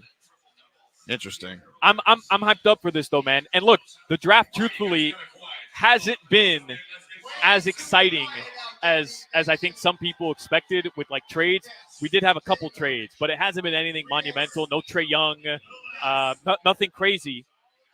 So this is kind of it for us, right? Like excitement-wise to see who the Miami Heat are going to end up getting. No big trades, no Jimmy Butler trade anymore. Nope. We got news today, Heat Nation, about Jimmy Butler's future. We got news about Bam Adebayo's future busy Heat news as day. well. It was. It really was. And Heat now news day. we find out who the next I'm gonna be really mad if member like will the be. whole chat already knows who we're taking and you didn't let me look. They do. I mean, there's like 15 comments already. I'm looking at the notification.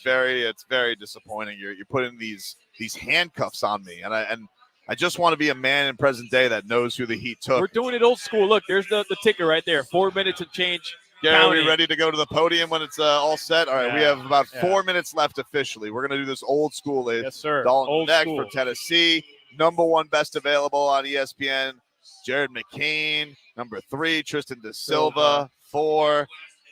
Do they go Kel'el Ware? Do they jump a little bit?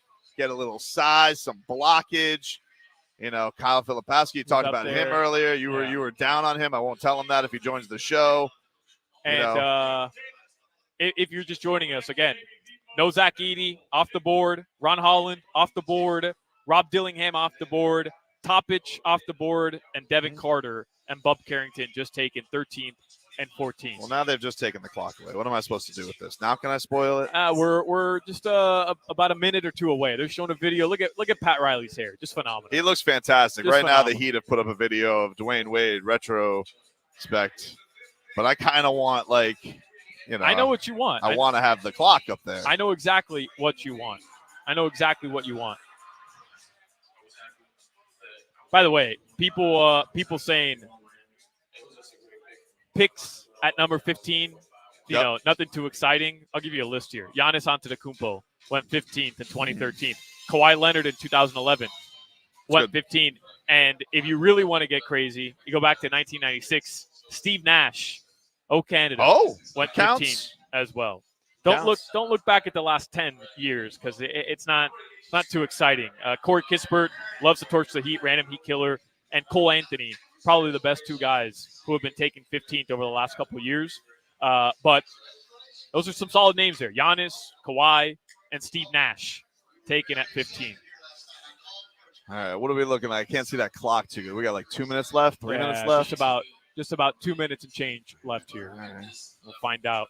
Well, I mean, you're uneased, right? Like you're uneasy I don't like right not now, having man. Twitter, even though maybe I peaked. Maybe I peaked, but I'm gonna act like I didn't. Yeah, don't spoil it. Come on. I won't spoil it. I won't spoil it, dude. I won't spoil it. Let's see. We got 30 comments in the chat already. Look at that. Dos minutos. We just got an official dos minutos. Can we go over to Mike, Gary? Yeah. They're making decisions. Yeah. Bernie's dancing. Yes, sir. Oh, wow. We'll take off the bad Bernie for a second while we're getting to shenanigans. We went to Mike B, but they went to Bad Bunny. Oh! You got the notification. I'm sorry. I'm sorry. I know who they took. I saw it. Well, actually, it's actually twice because I have two different reports. I have. But I trust the one that just happened. I just saw that notification over there. All right. I mean, who's texting you? Your son? He should be in bed by now, man. I'm sorry. People know that I wanted to know. So I'm excited about this. I'm excited about who the Heat might be spoiling pick. I think people are gonna be excited about it. The worst part is we're like a good minute behind here on the stream here live. We are live, by the way, just so I can set the scene once again, because I know if you just got in your car, you're listening to us, you're saying, why wouldn't you just review the pick? Yeah. We're live at the Heat's official draft watch party. So we want to be here with the people and kind of take it all in as everybody else is. The official Miami Heat 2024 NBA draft watch party at Dolphin Mall, Vivo at Dolphin Mall, and you are listening to your home for Miami Heat basketball. All right, so is the pick officially in? Are we Brandon going there? Tobin What are we doing here? And Alejandro Solana. The Heat dancers are going on up. All right, we're going back to the podium, guys. Officially, the pick is in. It is in. We're coming back. All right, draft coverage. We're about to throw this to the podium. Your Miami Heat, number 15 pick of this year's draft. Don't ruin it. We're trying to be in a day and age. Yeah. Don't ruin it. We got people coming over here talking about it. I knew people were going to do this. Yeah. And this is why there's no point. Don't do it. I don't want to see. Point. I don't want to see. I don't want to see. I told you should have just let me look. No, sir. I knew this was going to happen. I don't want to see. Somebody was going to walk over here and spoil the pick anyway. And you made me wait like a bum. I'm very upset about you about this. I know. Even though I already know what the pick is. I could tell. Maybe. All right. This is the bad part about this. All right. They're like 2 minutes behind on the stream up here. Yeah, we got to wait. This has just turned into a total disaster. We are awaiting. They are going through. They say the pick is in. They're doing a lot of hobnobbing. They're showing the Heat War Room right now on ESPN. Baby. Coach Bo smiling. Pat Riley looking serious. We will go to the podium, guys, live for this announcement from your Miami Heat. They got the Godfather, they got Andy, they got Mickey, they got Nick, they got the whole crew in there, dude. The whole brass. It's looking good. The brass is ready to make their pick. We're getting there. Malika Andrews is stalling. Oh, if they take a break now, I will. All right, here we go. We're going to the podium. Here we go. With the 15th pick in the 2024 NBA Draft, the Miami Heat select Kel'el Ware from Indiana University. Wow. Look at me. I'm a draft guru, Tobin dude. called it. I am a guru. He called it. I am a draft guru. He called it. I told you, dude. Wow. There we go, baby. There we Kel'el go. Ware from Indiana. Size, dude. People that wanted a big, hey, take a bow because you just got yourself a big. Excited. It's not Zach Edey. It's somebody better. All right. Excited. It's Kel'el Ware. Kel'el Ware, talent, blocks the holy hell out of the basketball. Got skill offensively. Raw, more raw than Zach Edey. Very raw. All right, more Very raw than Zach Edey. A lot of the chatter of him, Solana added, people wondering about his motor. My only question coming into this thing was, the Miami Heat think that his motor's okay? I'm going to think his motor's okay. Hey, 6'11" and 3/4, wingspan 7'4.5". He has a standing reach of 9'4.5". I'm just reading here from ESPN. Solid mobility, and he's a rim protector, which is what a lot of people wanted, right? They wanted the Miami Heat to be able to get to the rim, score at the rim when they're there, and they want to be able to defend the rim as well, going up against some of the bigger teams in the NBA, especially some of those teams that were in the respective conference finals, and the Miami Heat, they do that. Will he end up starting Tobin? We don't know, right? Does this mean that Bam Adebayo is moving to the 4? I wouldn't jump the gun on that just yet. Well, but clearly, Miami prioritizing size. Yeah, I mean, like, look, you're getting somebody not as old as Zach Edey, but I think that, one of the things that you're interested in is like, hey, is he going to translate some of this shot over there? How is his fit next to Bam? But like, dude, he's big, and you need to add some size. We've talked about this. He, cool, great look coming up. He's walking up to the podium right now. He's got the black suit on, black on black like Johnny Cash. And takes the Heat hat, and Kel'el Ware puts it on. Hugs Adam Silver. Looks good with the Heat draft cap on. Best strip here. Yes, sir. No joke. That's the best look we've seen tonight. I agree. In my opinion. I agree. Got the big chain on too. I'm a fan of it, dude. Look, I was not a huge. And he didn't take a ton of threes last year. I want to say like Kel'el took like maybe a couple a game, but that's okay. Like I think it was like 40% last year from a couple attempts. Shows his ability to do it, and I'm a fan of it. I think from the other guy's standpoint, you had kind of all the other names that we had talked about were gone, so I don't know how the Heat's board would have fallen.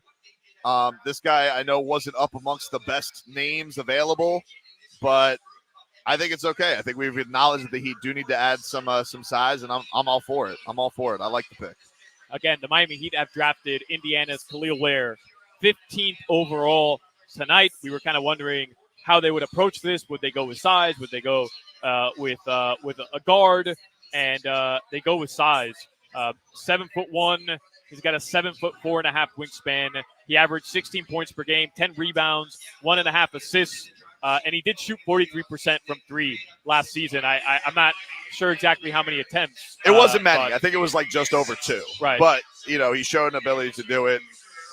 There's no reason that he can't get better at it. I mean, he showed he was capable of it. Right. So, that's going to be an exciting thing. I mean, like, you're in a position. And here's the thing, Solana. Like, look, whatever he develops into, we just talked about this. You signed Bam Adebayo to an extension.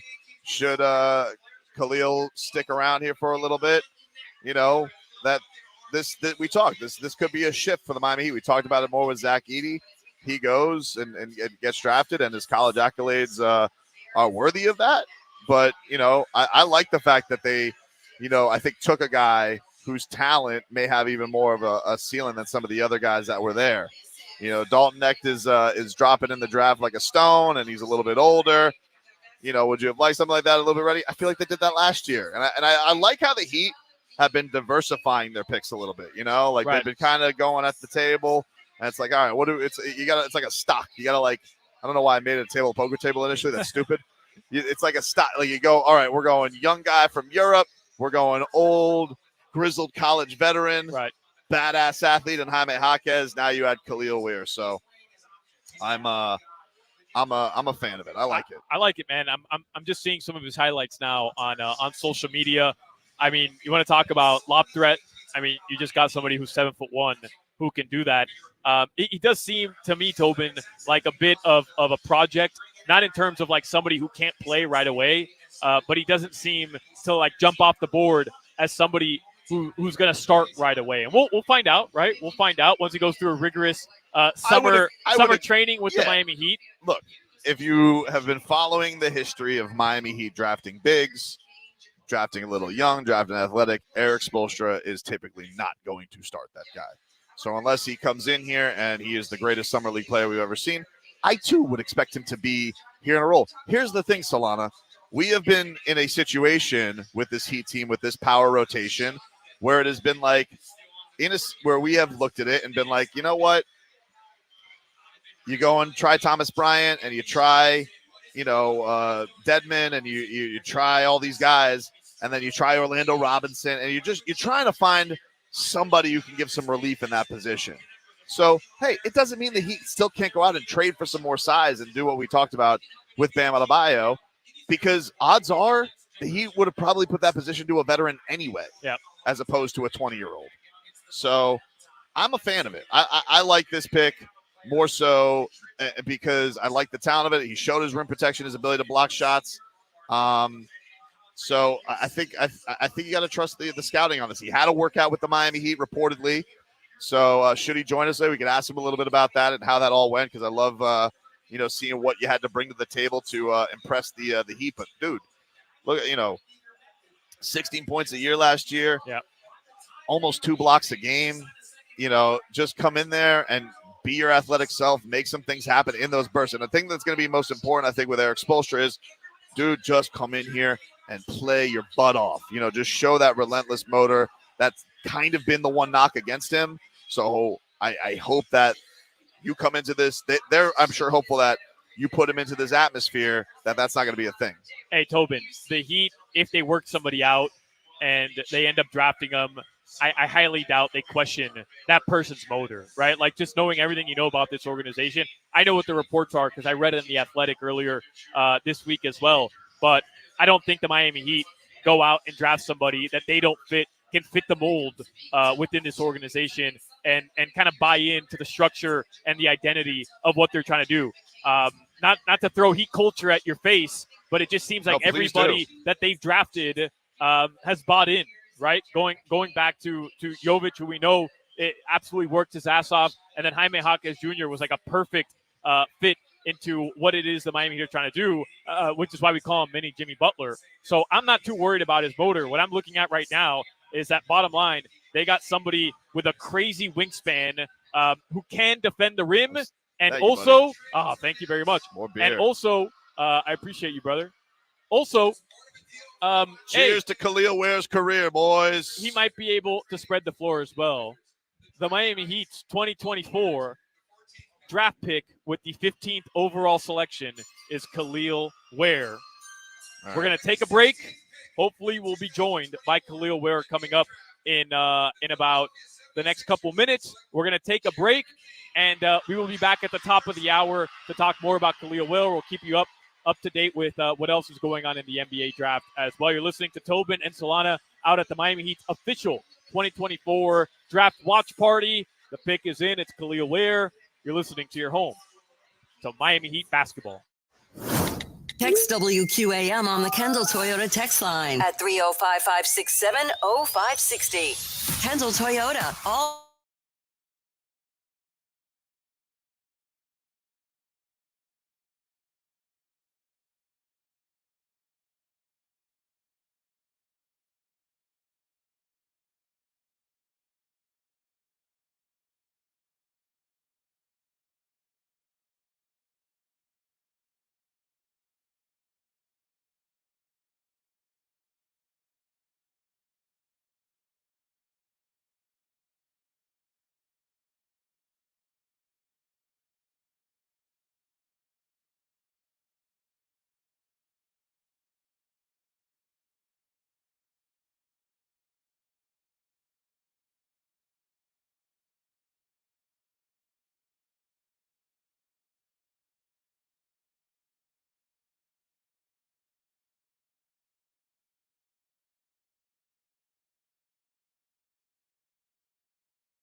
The pick is Kel'el Ware. That is who the Miami Heat have selected with the 15th overall selection in tonight's 2024 NBA Draft. Welcome back to your WQAM Draft Show.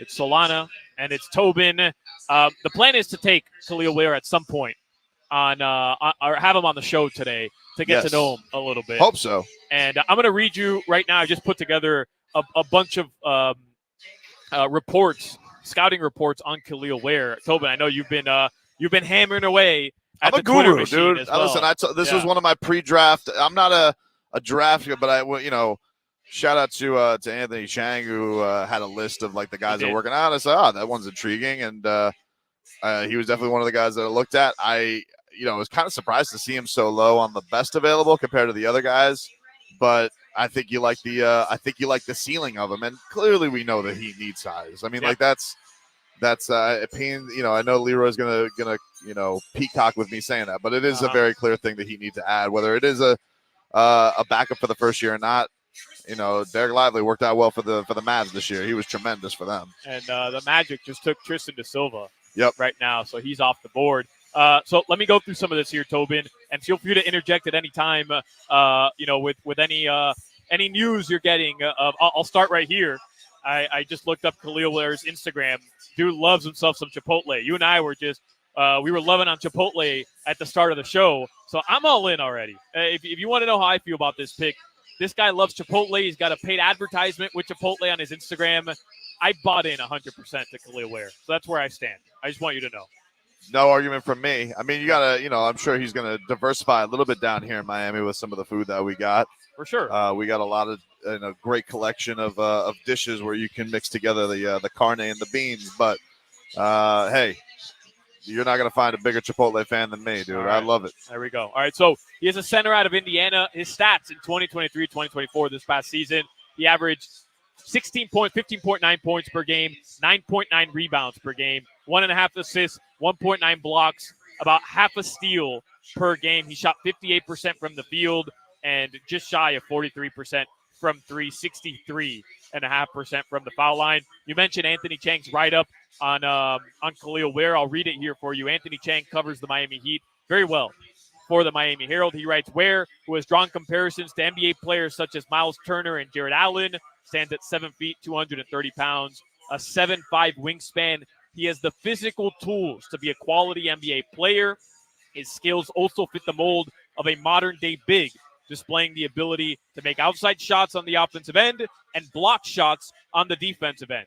And then he goes into, what things have been called into question regarding Kel'el Ware, and that is by some pre-draft scouting reports, his effort, which we've seen now numerous times reported by several different outlets. I'll get to the Athletic here. 7 foot with an enormous wingspan, allows him to be a rim protector and tremendous finisher on the interior. Hard to find bigs who can genuinely space the floor, and Ware certainly has the potential to do that.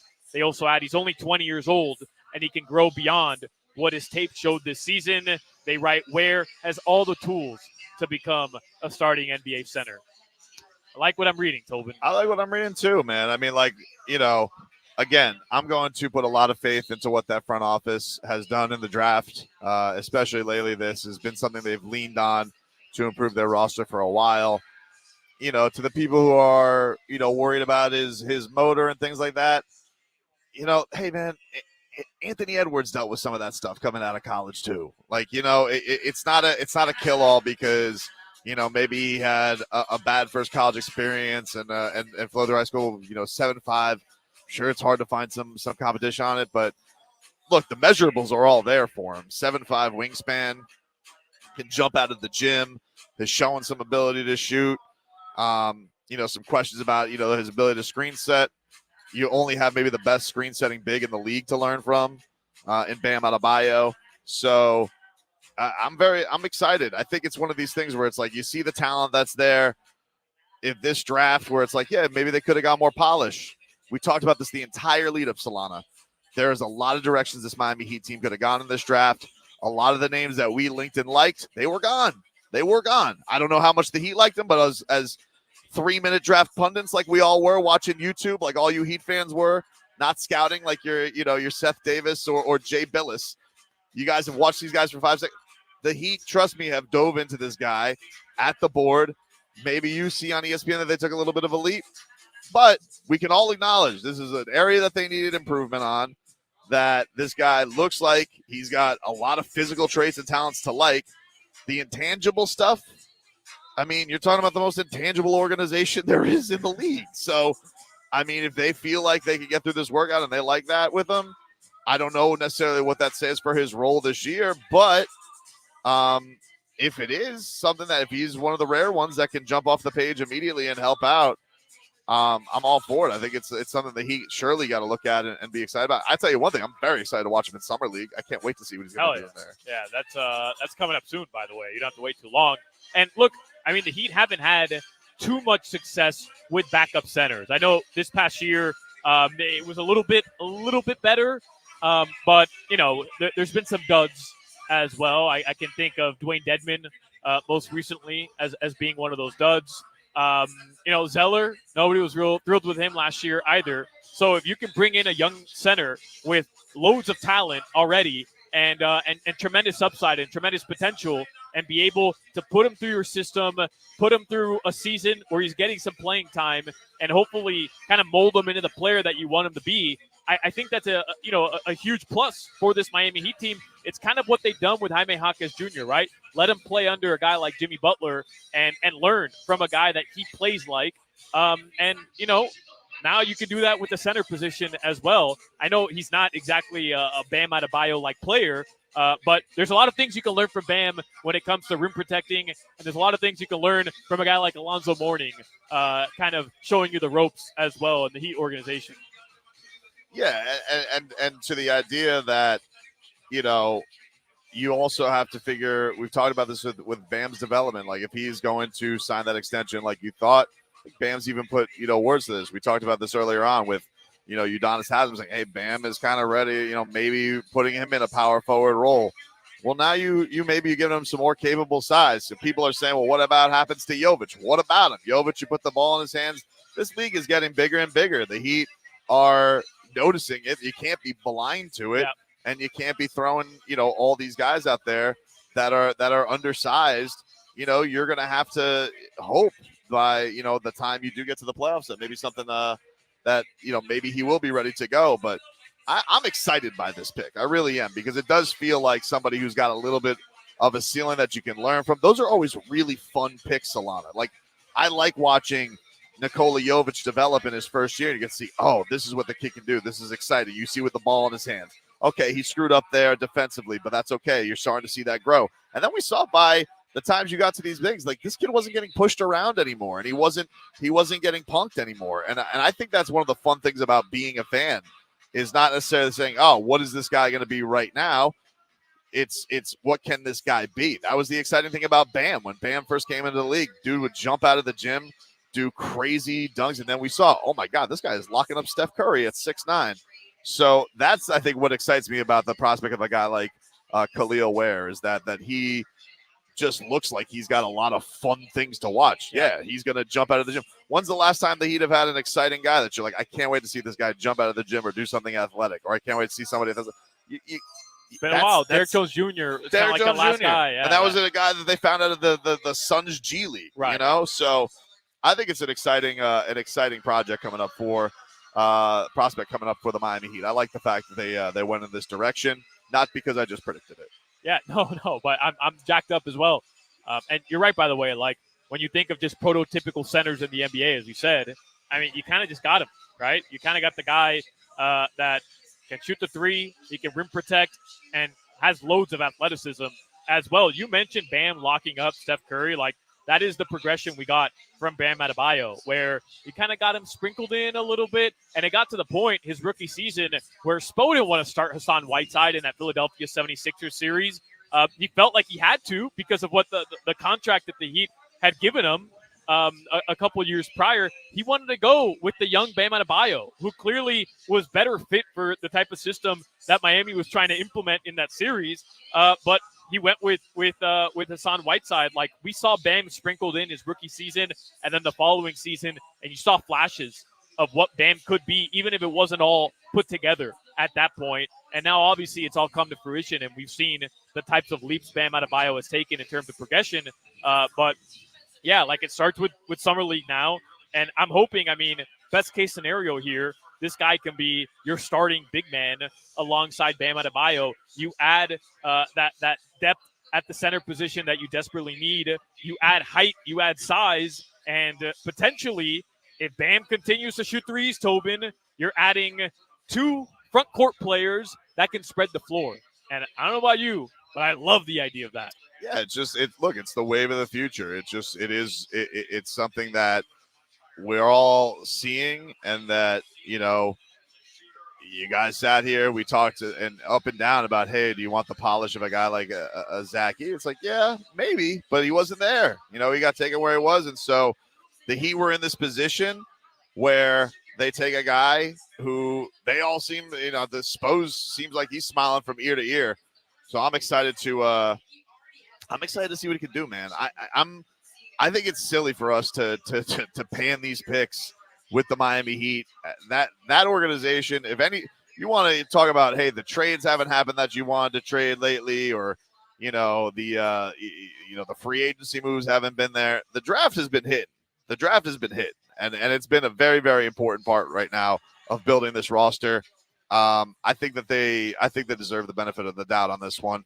And honestly, in the lead up to this, I was like kind of excited about it. I was a little surprised to see him so low on a lot of draft boards, because I think it's a lot of those, in the heart things, in the ticker things. But, it's a 15th pick, man. And I think that if you like somebody and you're like, oh, well, do I take a 23-year-old who we weren't that keen on, but he's probably a sure thing, or you take this guy who looks explosive and, has shown some polish with the offensive game and has shown a propensity that he could shoot the three a little bit. And, man, we don't know what we're seeing.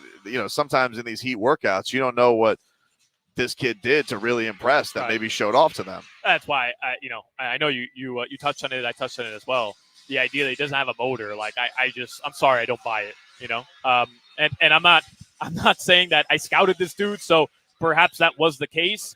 But hey, like, when you're going into a workout with, a team that could potentially change your life, and you want to show them, like, hey, I'm a different guy than what these people have written on websites. That could definitely come out in somebody where, hey, I do have a motor. It's not like what you saw on tape. I do have a motor. I can be the type of guy that you oh, look, Kel'el Ware is coming up here doing an interview with Mike Diamante.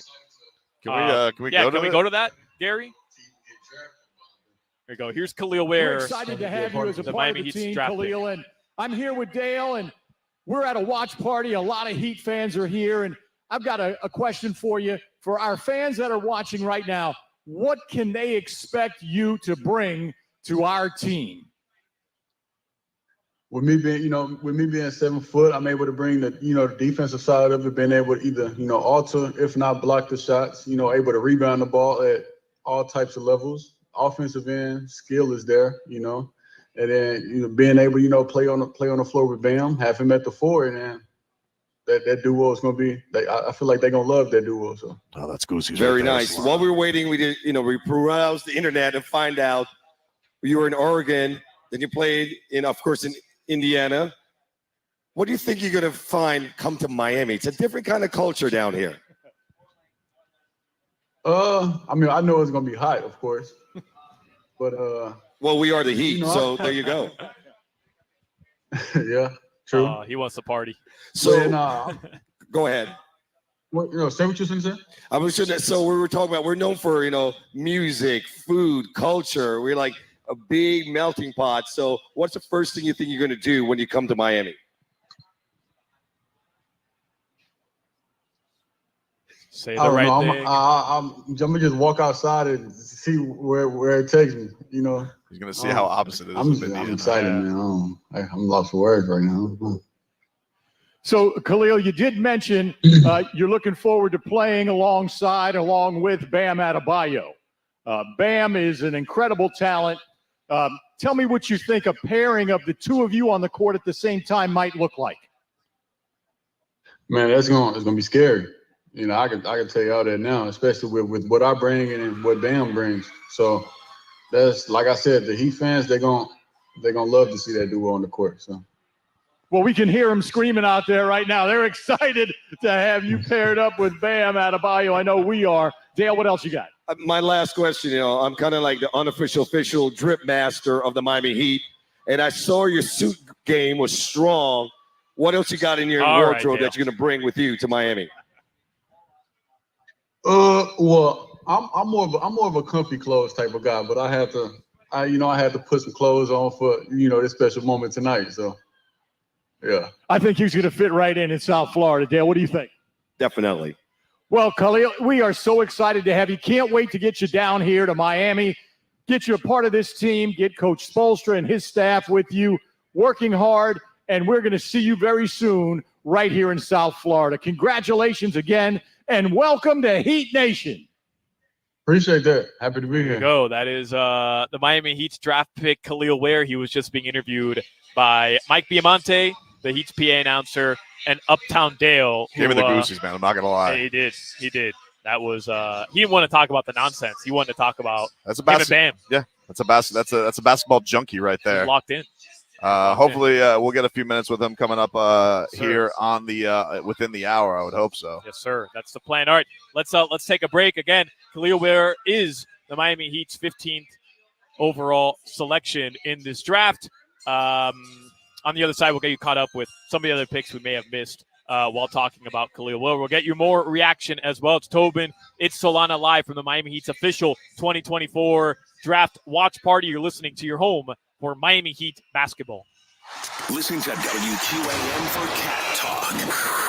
A look at the Panthers, sponsored by Celsius. Hockey fans, don't sit this one out. When it's game time, make Celsius a part of your play and get that energy up. Game day is fueled by Celsius Essential Energy, the official energy drink of the Florida Panthers. The Panthers play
All right, we're back, ladies and gentlemen. It is Tobin and Solana here. It is the official Miami Heat draft watch party going on right now at Vivo at Dolphin Mall. Appreciate them having us out here. What an atmosphere the Heat put out there today. The Miami Heat taking Kel'el Ware with the 15th overall pick in this year's draft. Center out of Indiana. We heard a little bit from him. Did an interview with Mike Biamonte and Uptown Dale. He says a duo of him and Bam is going to be scary. I tend to agree, Solana. Yes, I think that is going to be a scary thing. We're hoping that we will get Mr. Ware on here in just a bit and get to give you guys a little bit more coverage with him as he joins the show. But this should be I'm excited about it, man. I know that the Heat fans have been talking about adding a dynamic center next to Bam. He sees the vision already. I wonder how much that was even spoken to with him, how much he sees that, because, it was talked about that the Heat had worked him out coming into this. So, they must have seen something they liked, man. I mean, usually some of those stories from the draft workouts have been legendary. Bam has one of those where, he was even yelling at Heat front office at that time. So I love the fact that, out of the guys we saw at that time and at that pick, this one makes a heck of a lot of sense. So I like it, man. This is one, not because I just predicted it, and not because I was already following. You did. Predict I did. I scouted. Yeah. I don't like to put my my credentials out there too much, but I'm a scout, and I put my scout hat on with Kel'el Ware, and I thought this guy could be a fit. This guy could be a fit. Yeah, and clearly the Heat thought so as well. I like what you said though, Tobin, because look, man, there was a lot of speculation coming in here. Like, do the Heat want to prioritize size? And I'm not saying that they necessarily found themselves their next Alonzo Mourning. I don't want to go that far, or their next franchise center. But that's the hope here, right? You take somebody with crazy athleticism. You take somebody who's 7'1", a 7'5" wingspan. Like, the idea here, and somebody who can stretch the floor, is, I know you've mentioned a couple times. Like, the idea here is that you're going to have a player who has tremendous upside, a lot of potential, but hey, he can also impact this team right now, right? Like, you get a center, and even if he is coming into the league a little bit raw prior to him getting a full offseason workout with the Miami Heat, you added a player at a position that you definitely needed depth in, and that's what the Heat did today with Kel'el Ware. Yeah, and it's not like he's a baby. Like when they drafted Nikola Jovic was a baby. 18 years old, I don't think he even turned 19 until after they selected him.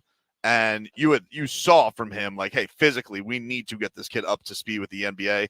I don't think that's necessarily the case with Kel'el. He's got a couple of years of college under his belt, and I think that that experience will lend to him likely getting on the floor sooner. I don't think this is going to be one of those things where they necessarily have to put him in the Bain lab like they did with the Serbian Terminator and build him up and get him there. Even though maybe Jovic was playing with quote unquote grown men more, it's still a different grown man's game down here with the athleticism. His athleticism, I would imagine, is going to translate quicker to the NBA. So I don't think that gap's going to necessarily be there as much. So that's going to be a cool thing in imagining what this possibly could be like.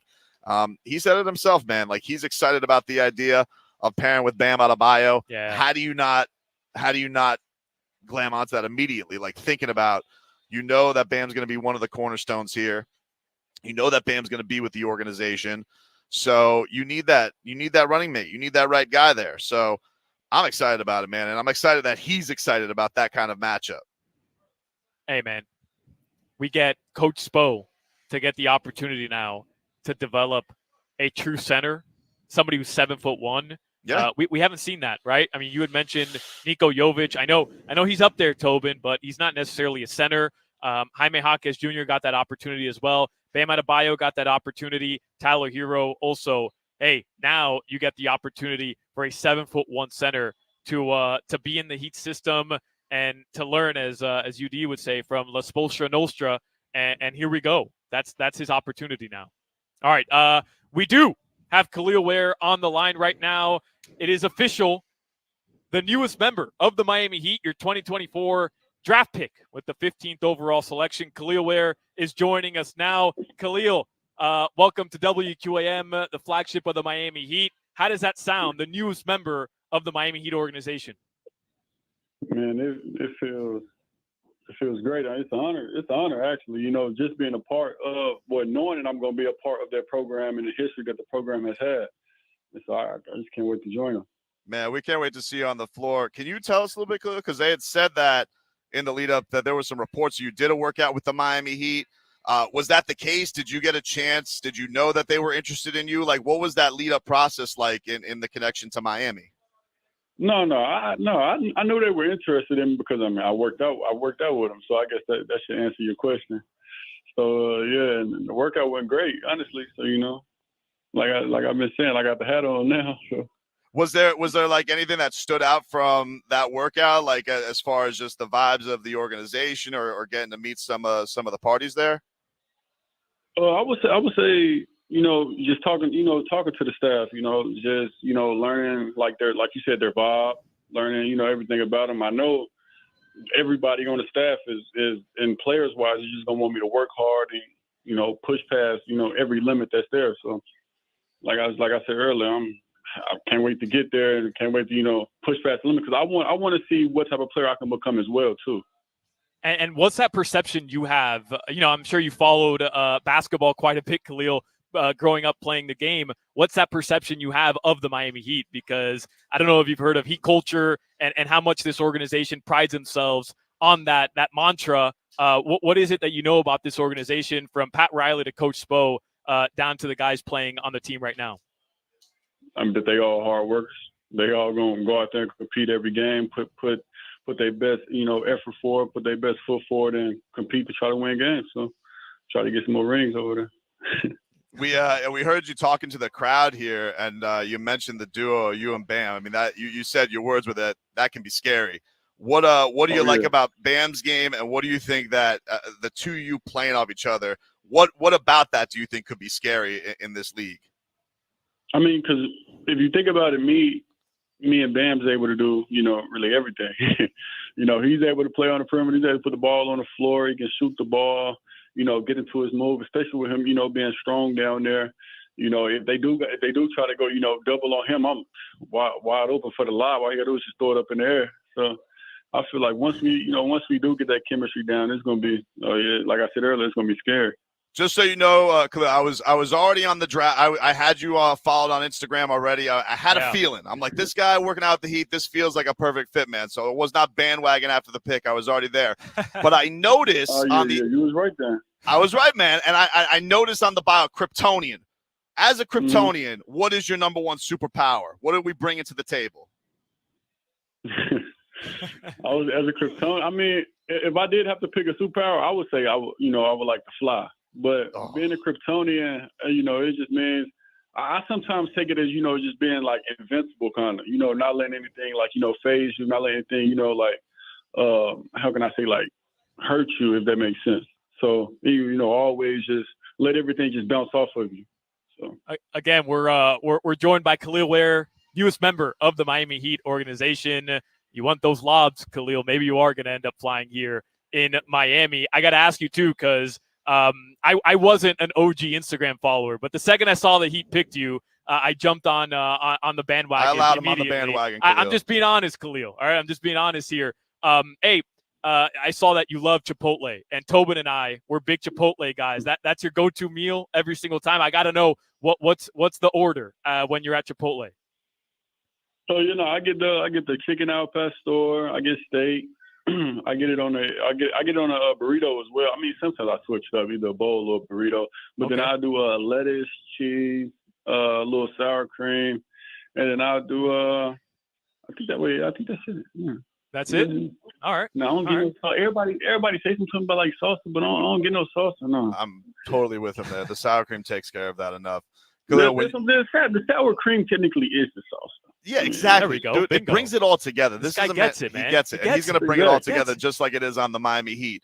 Was there, I don't know how much time you got to talk to the organization, but was there something that stuck with you when you got picked and you see, like, do you see it's Miami? Do you hear from Pat Riley? Like, what was that moment like? Can you take us there? I mean, they was all there, during the workout. And, after workout, I went to go shake all of their hands. And I could just tell, even just, from the short time that I had speaking to them, that it was all great vibes over there. I can't wait to, get to know them more and build that relationship. All right, Kel'el Ware, we got to let you run, but I'm going to give you one last chance here. Just a quick message to Heat Nation. We're here at their official draft watch party. Everybody was hyped up to see you take that podium, put on the Heat hat. One final message to Heat Nation, what they can expect from their newest member. Y'all can expect some wins, some more wins than what y'all already been getting. There we That's go. Goosey's right That's there. what we want to hear. That's Goosey's Kel'el. right there. Hey. That's why he's a Kryptonian. Yes, dude. sir. Kel'el, we really appreciate it, man. Welcome to Miami. Excited to get to know you a bit, and we'll see you soon, all right? Congratulations. Thank you. Appreciate it. Yes, sir. All right. Hey. I like him. Wins. I like him. Wins, Tobin. Hey. Whew. Slam dunk pick. Can I do I have the honor? Huh? Goosey's galore. That's dude. Goosey's galore. What an answer. Goosey's galore. What an answer. Dude. What Goosey's an answer. galore. He just won the interview. I don't know what happened at the organization, but he just won the interview. Loves Chipotle, hates salsa, Kryptonian. Oh, man. Knows him and Bam are the perfect pair. Goosey's galore, dude. Yes. Adam Simon, you did it again, dude. Way to you go. did it again. This was fun, man. I had a fun night tonight. It was. Hey, Tommy Tig wants to jump on with us and talk for just a few minutes. So can we do this? Can we take a quick break? Hell yes. We're going to come back. Tommy Tig? Tommy Tig is going to join us in the next segment from the Miami Heat Radio Network. We'll get his thoughts, and then we'll wrap things up here from the official WQAM draft show from the Miami Heat's watch party. You're listening to your home for Miami Heat basketball. Rodriguez near side. The power play's over. Shot.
Heat, AM 560 Sports, WQAM, FM 99.9 HD2, and always live on the free Odyssey app. All right, we're about to wrap things up here from our official Miami Heat watch party draft show. Thanks again to the Miami Heat for having us out here. I appreciate Gary Abar, our excellent engineer. The GOAT, man. Literally the Love best Gary. in the business. And appreciate the Miami Heat's producer, Ben Rivera, as well, who Ben, helped us. shout out, dude. Yes, you did sir. a great job. Bang up job today. Yes, sir. Helped us get shout out to the Kel'el Ware. fan who brought me 2 Modelo's. I Hey. apologize. I never really got to drink them. Yeah. But we still were got too mine excited. here. I got mine here. Well, we just spoke with Kel'el Ware right before that break. If you missed it, we're going to have that up on YouTube. We'll post it on our podcast page as well. I'll post out the links once I get home tonight. But I'm just as excited to talk with Tommy Tighe from the Miami Heat Radio Network.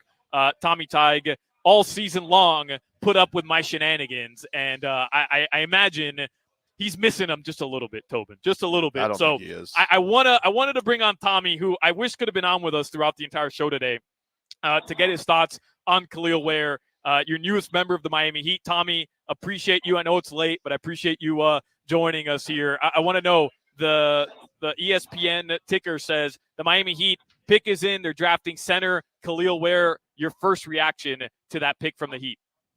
Love it, Alejandro. I don't know what shenanigans you're talking about. I don't mean I love your shenanigans, but I will say this for both of you. You know this, and you know me. Putting the word "wear" out there is just exactly has me thinking whereabouts, outerwear. Oh, where has such and such gone to the rim? Whatever the heck you want to do, and that's very early in the early part of the day for tomorrow to think about. But hey, as for right now, I don't question these guys ever. I don't think you guys also look the same way that I do when they're at the draft. The way they've done over the last 5 drafts that they've had, a lot of people might be surprised with the pick, but there's a reason behind it. And I'm going to go with them like I always do. Tommy, I mean, you watch this team every damn game. How much do you just think that the progression of the league, this is a necessity because, Bam, as great as he is defending those behemoths every single night, it does feel like at a certain point you want to support one of your franchise's player with that effort. So just going in that direction of adding more size, how much do you like that decision? Well, there's no question that they have to go that way. I thought about this. There was only one center taken in the first round last year. You had 2 in the first 9 picks this year. Now you add this kid.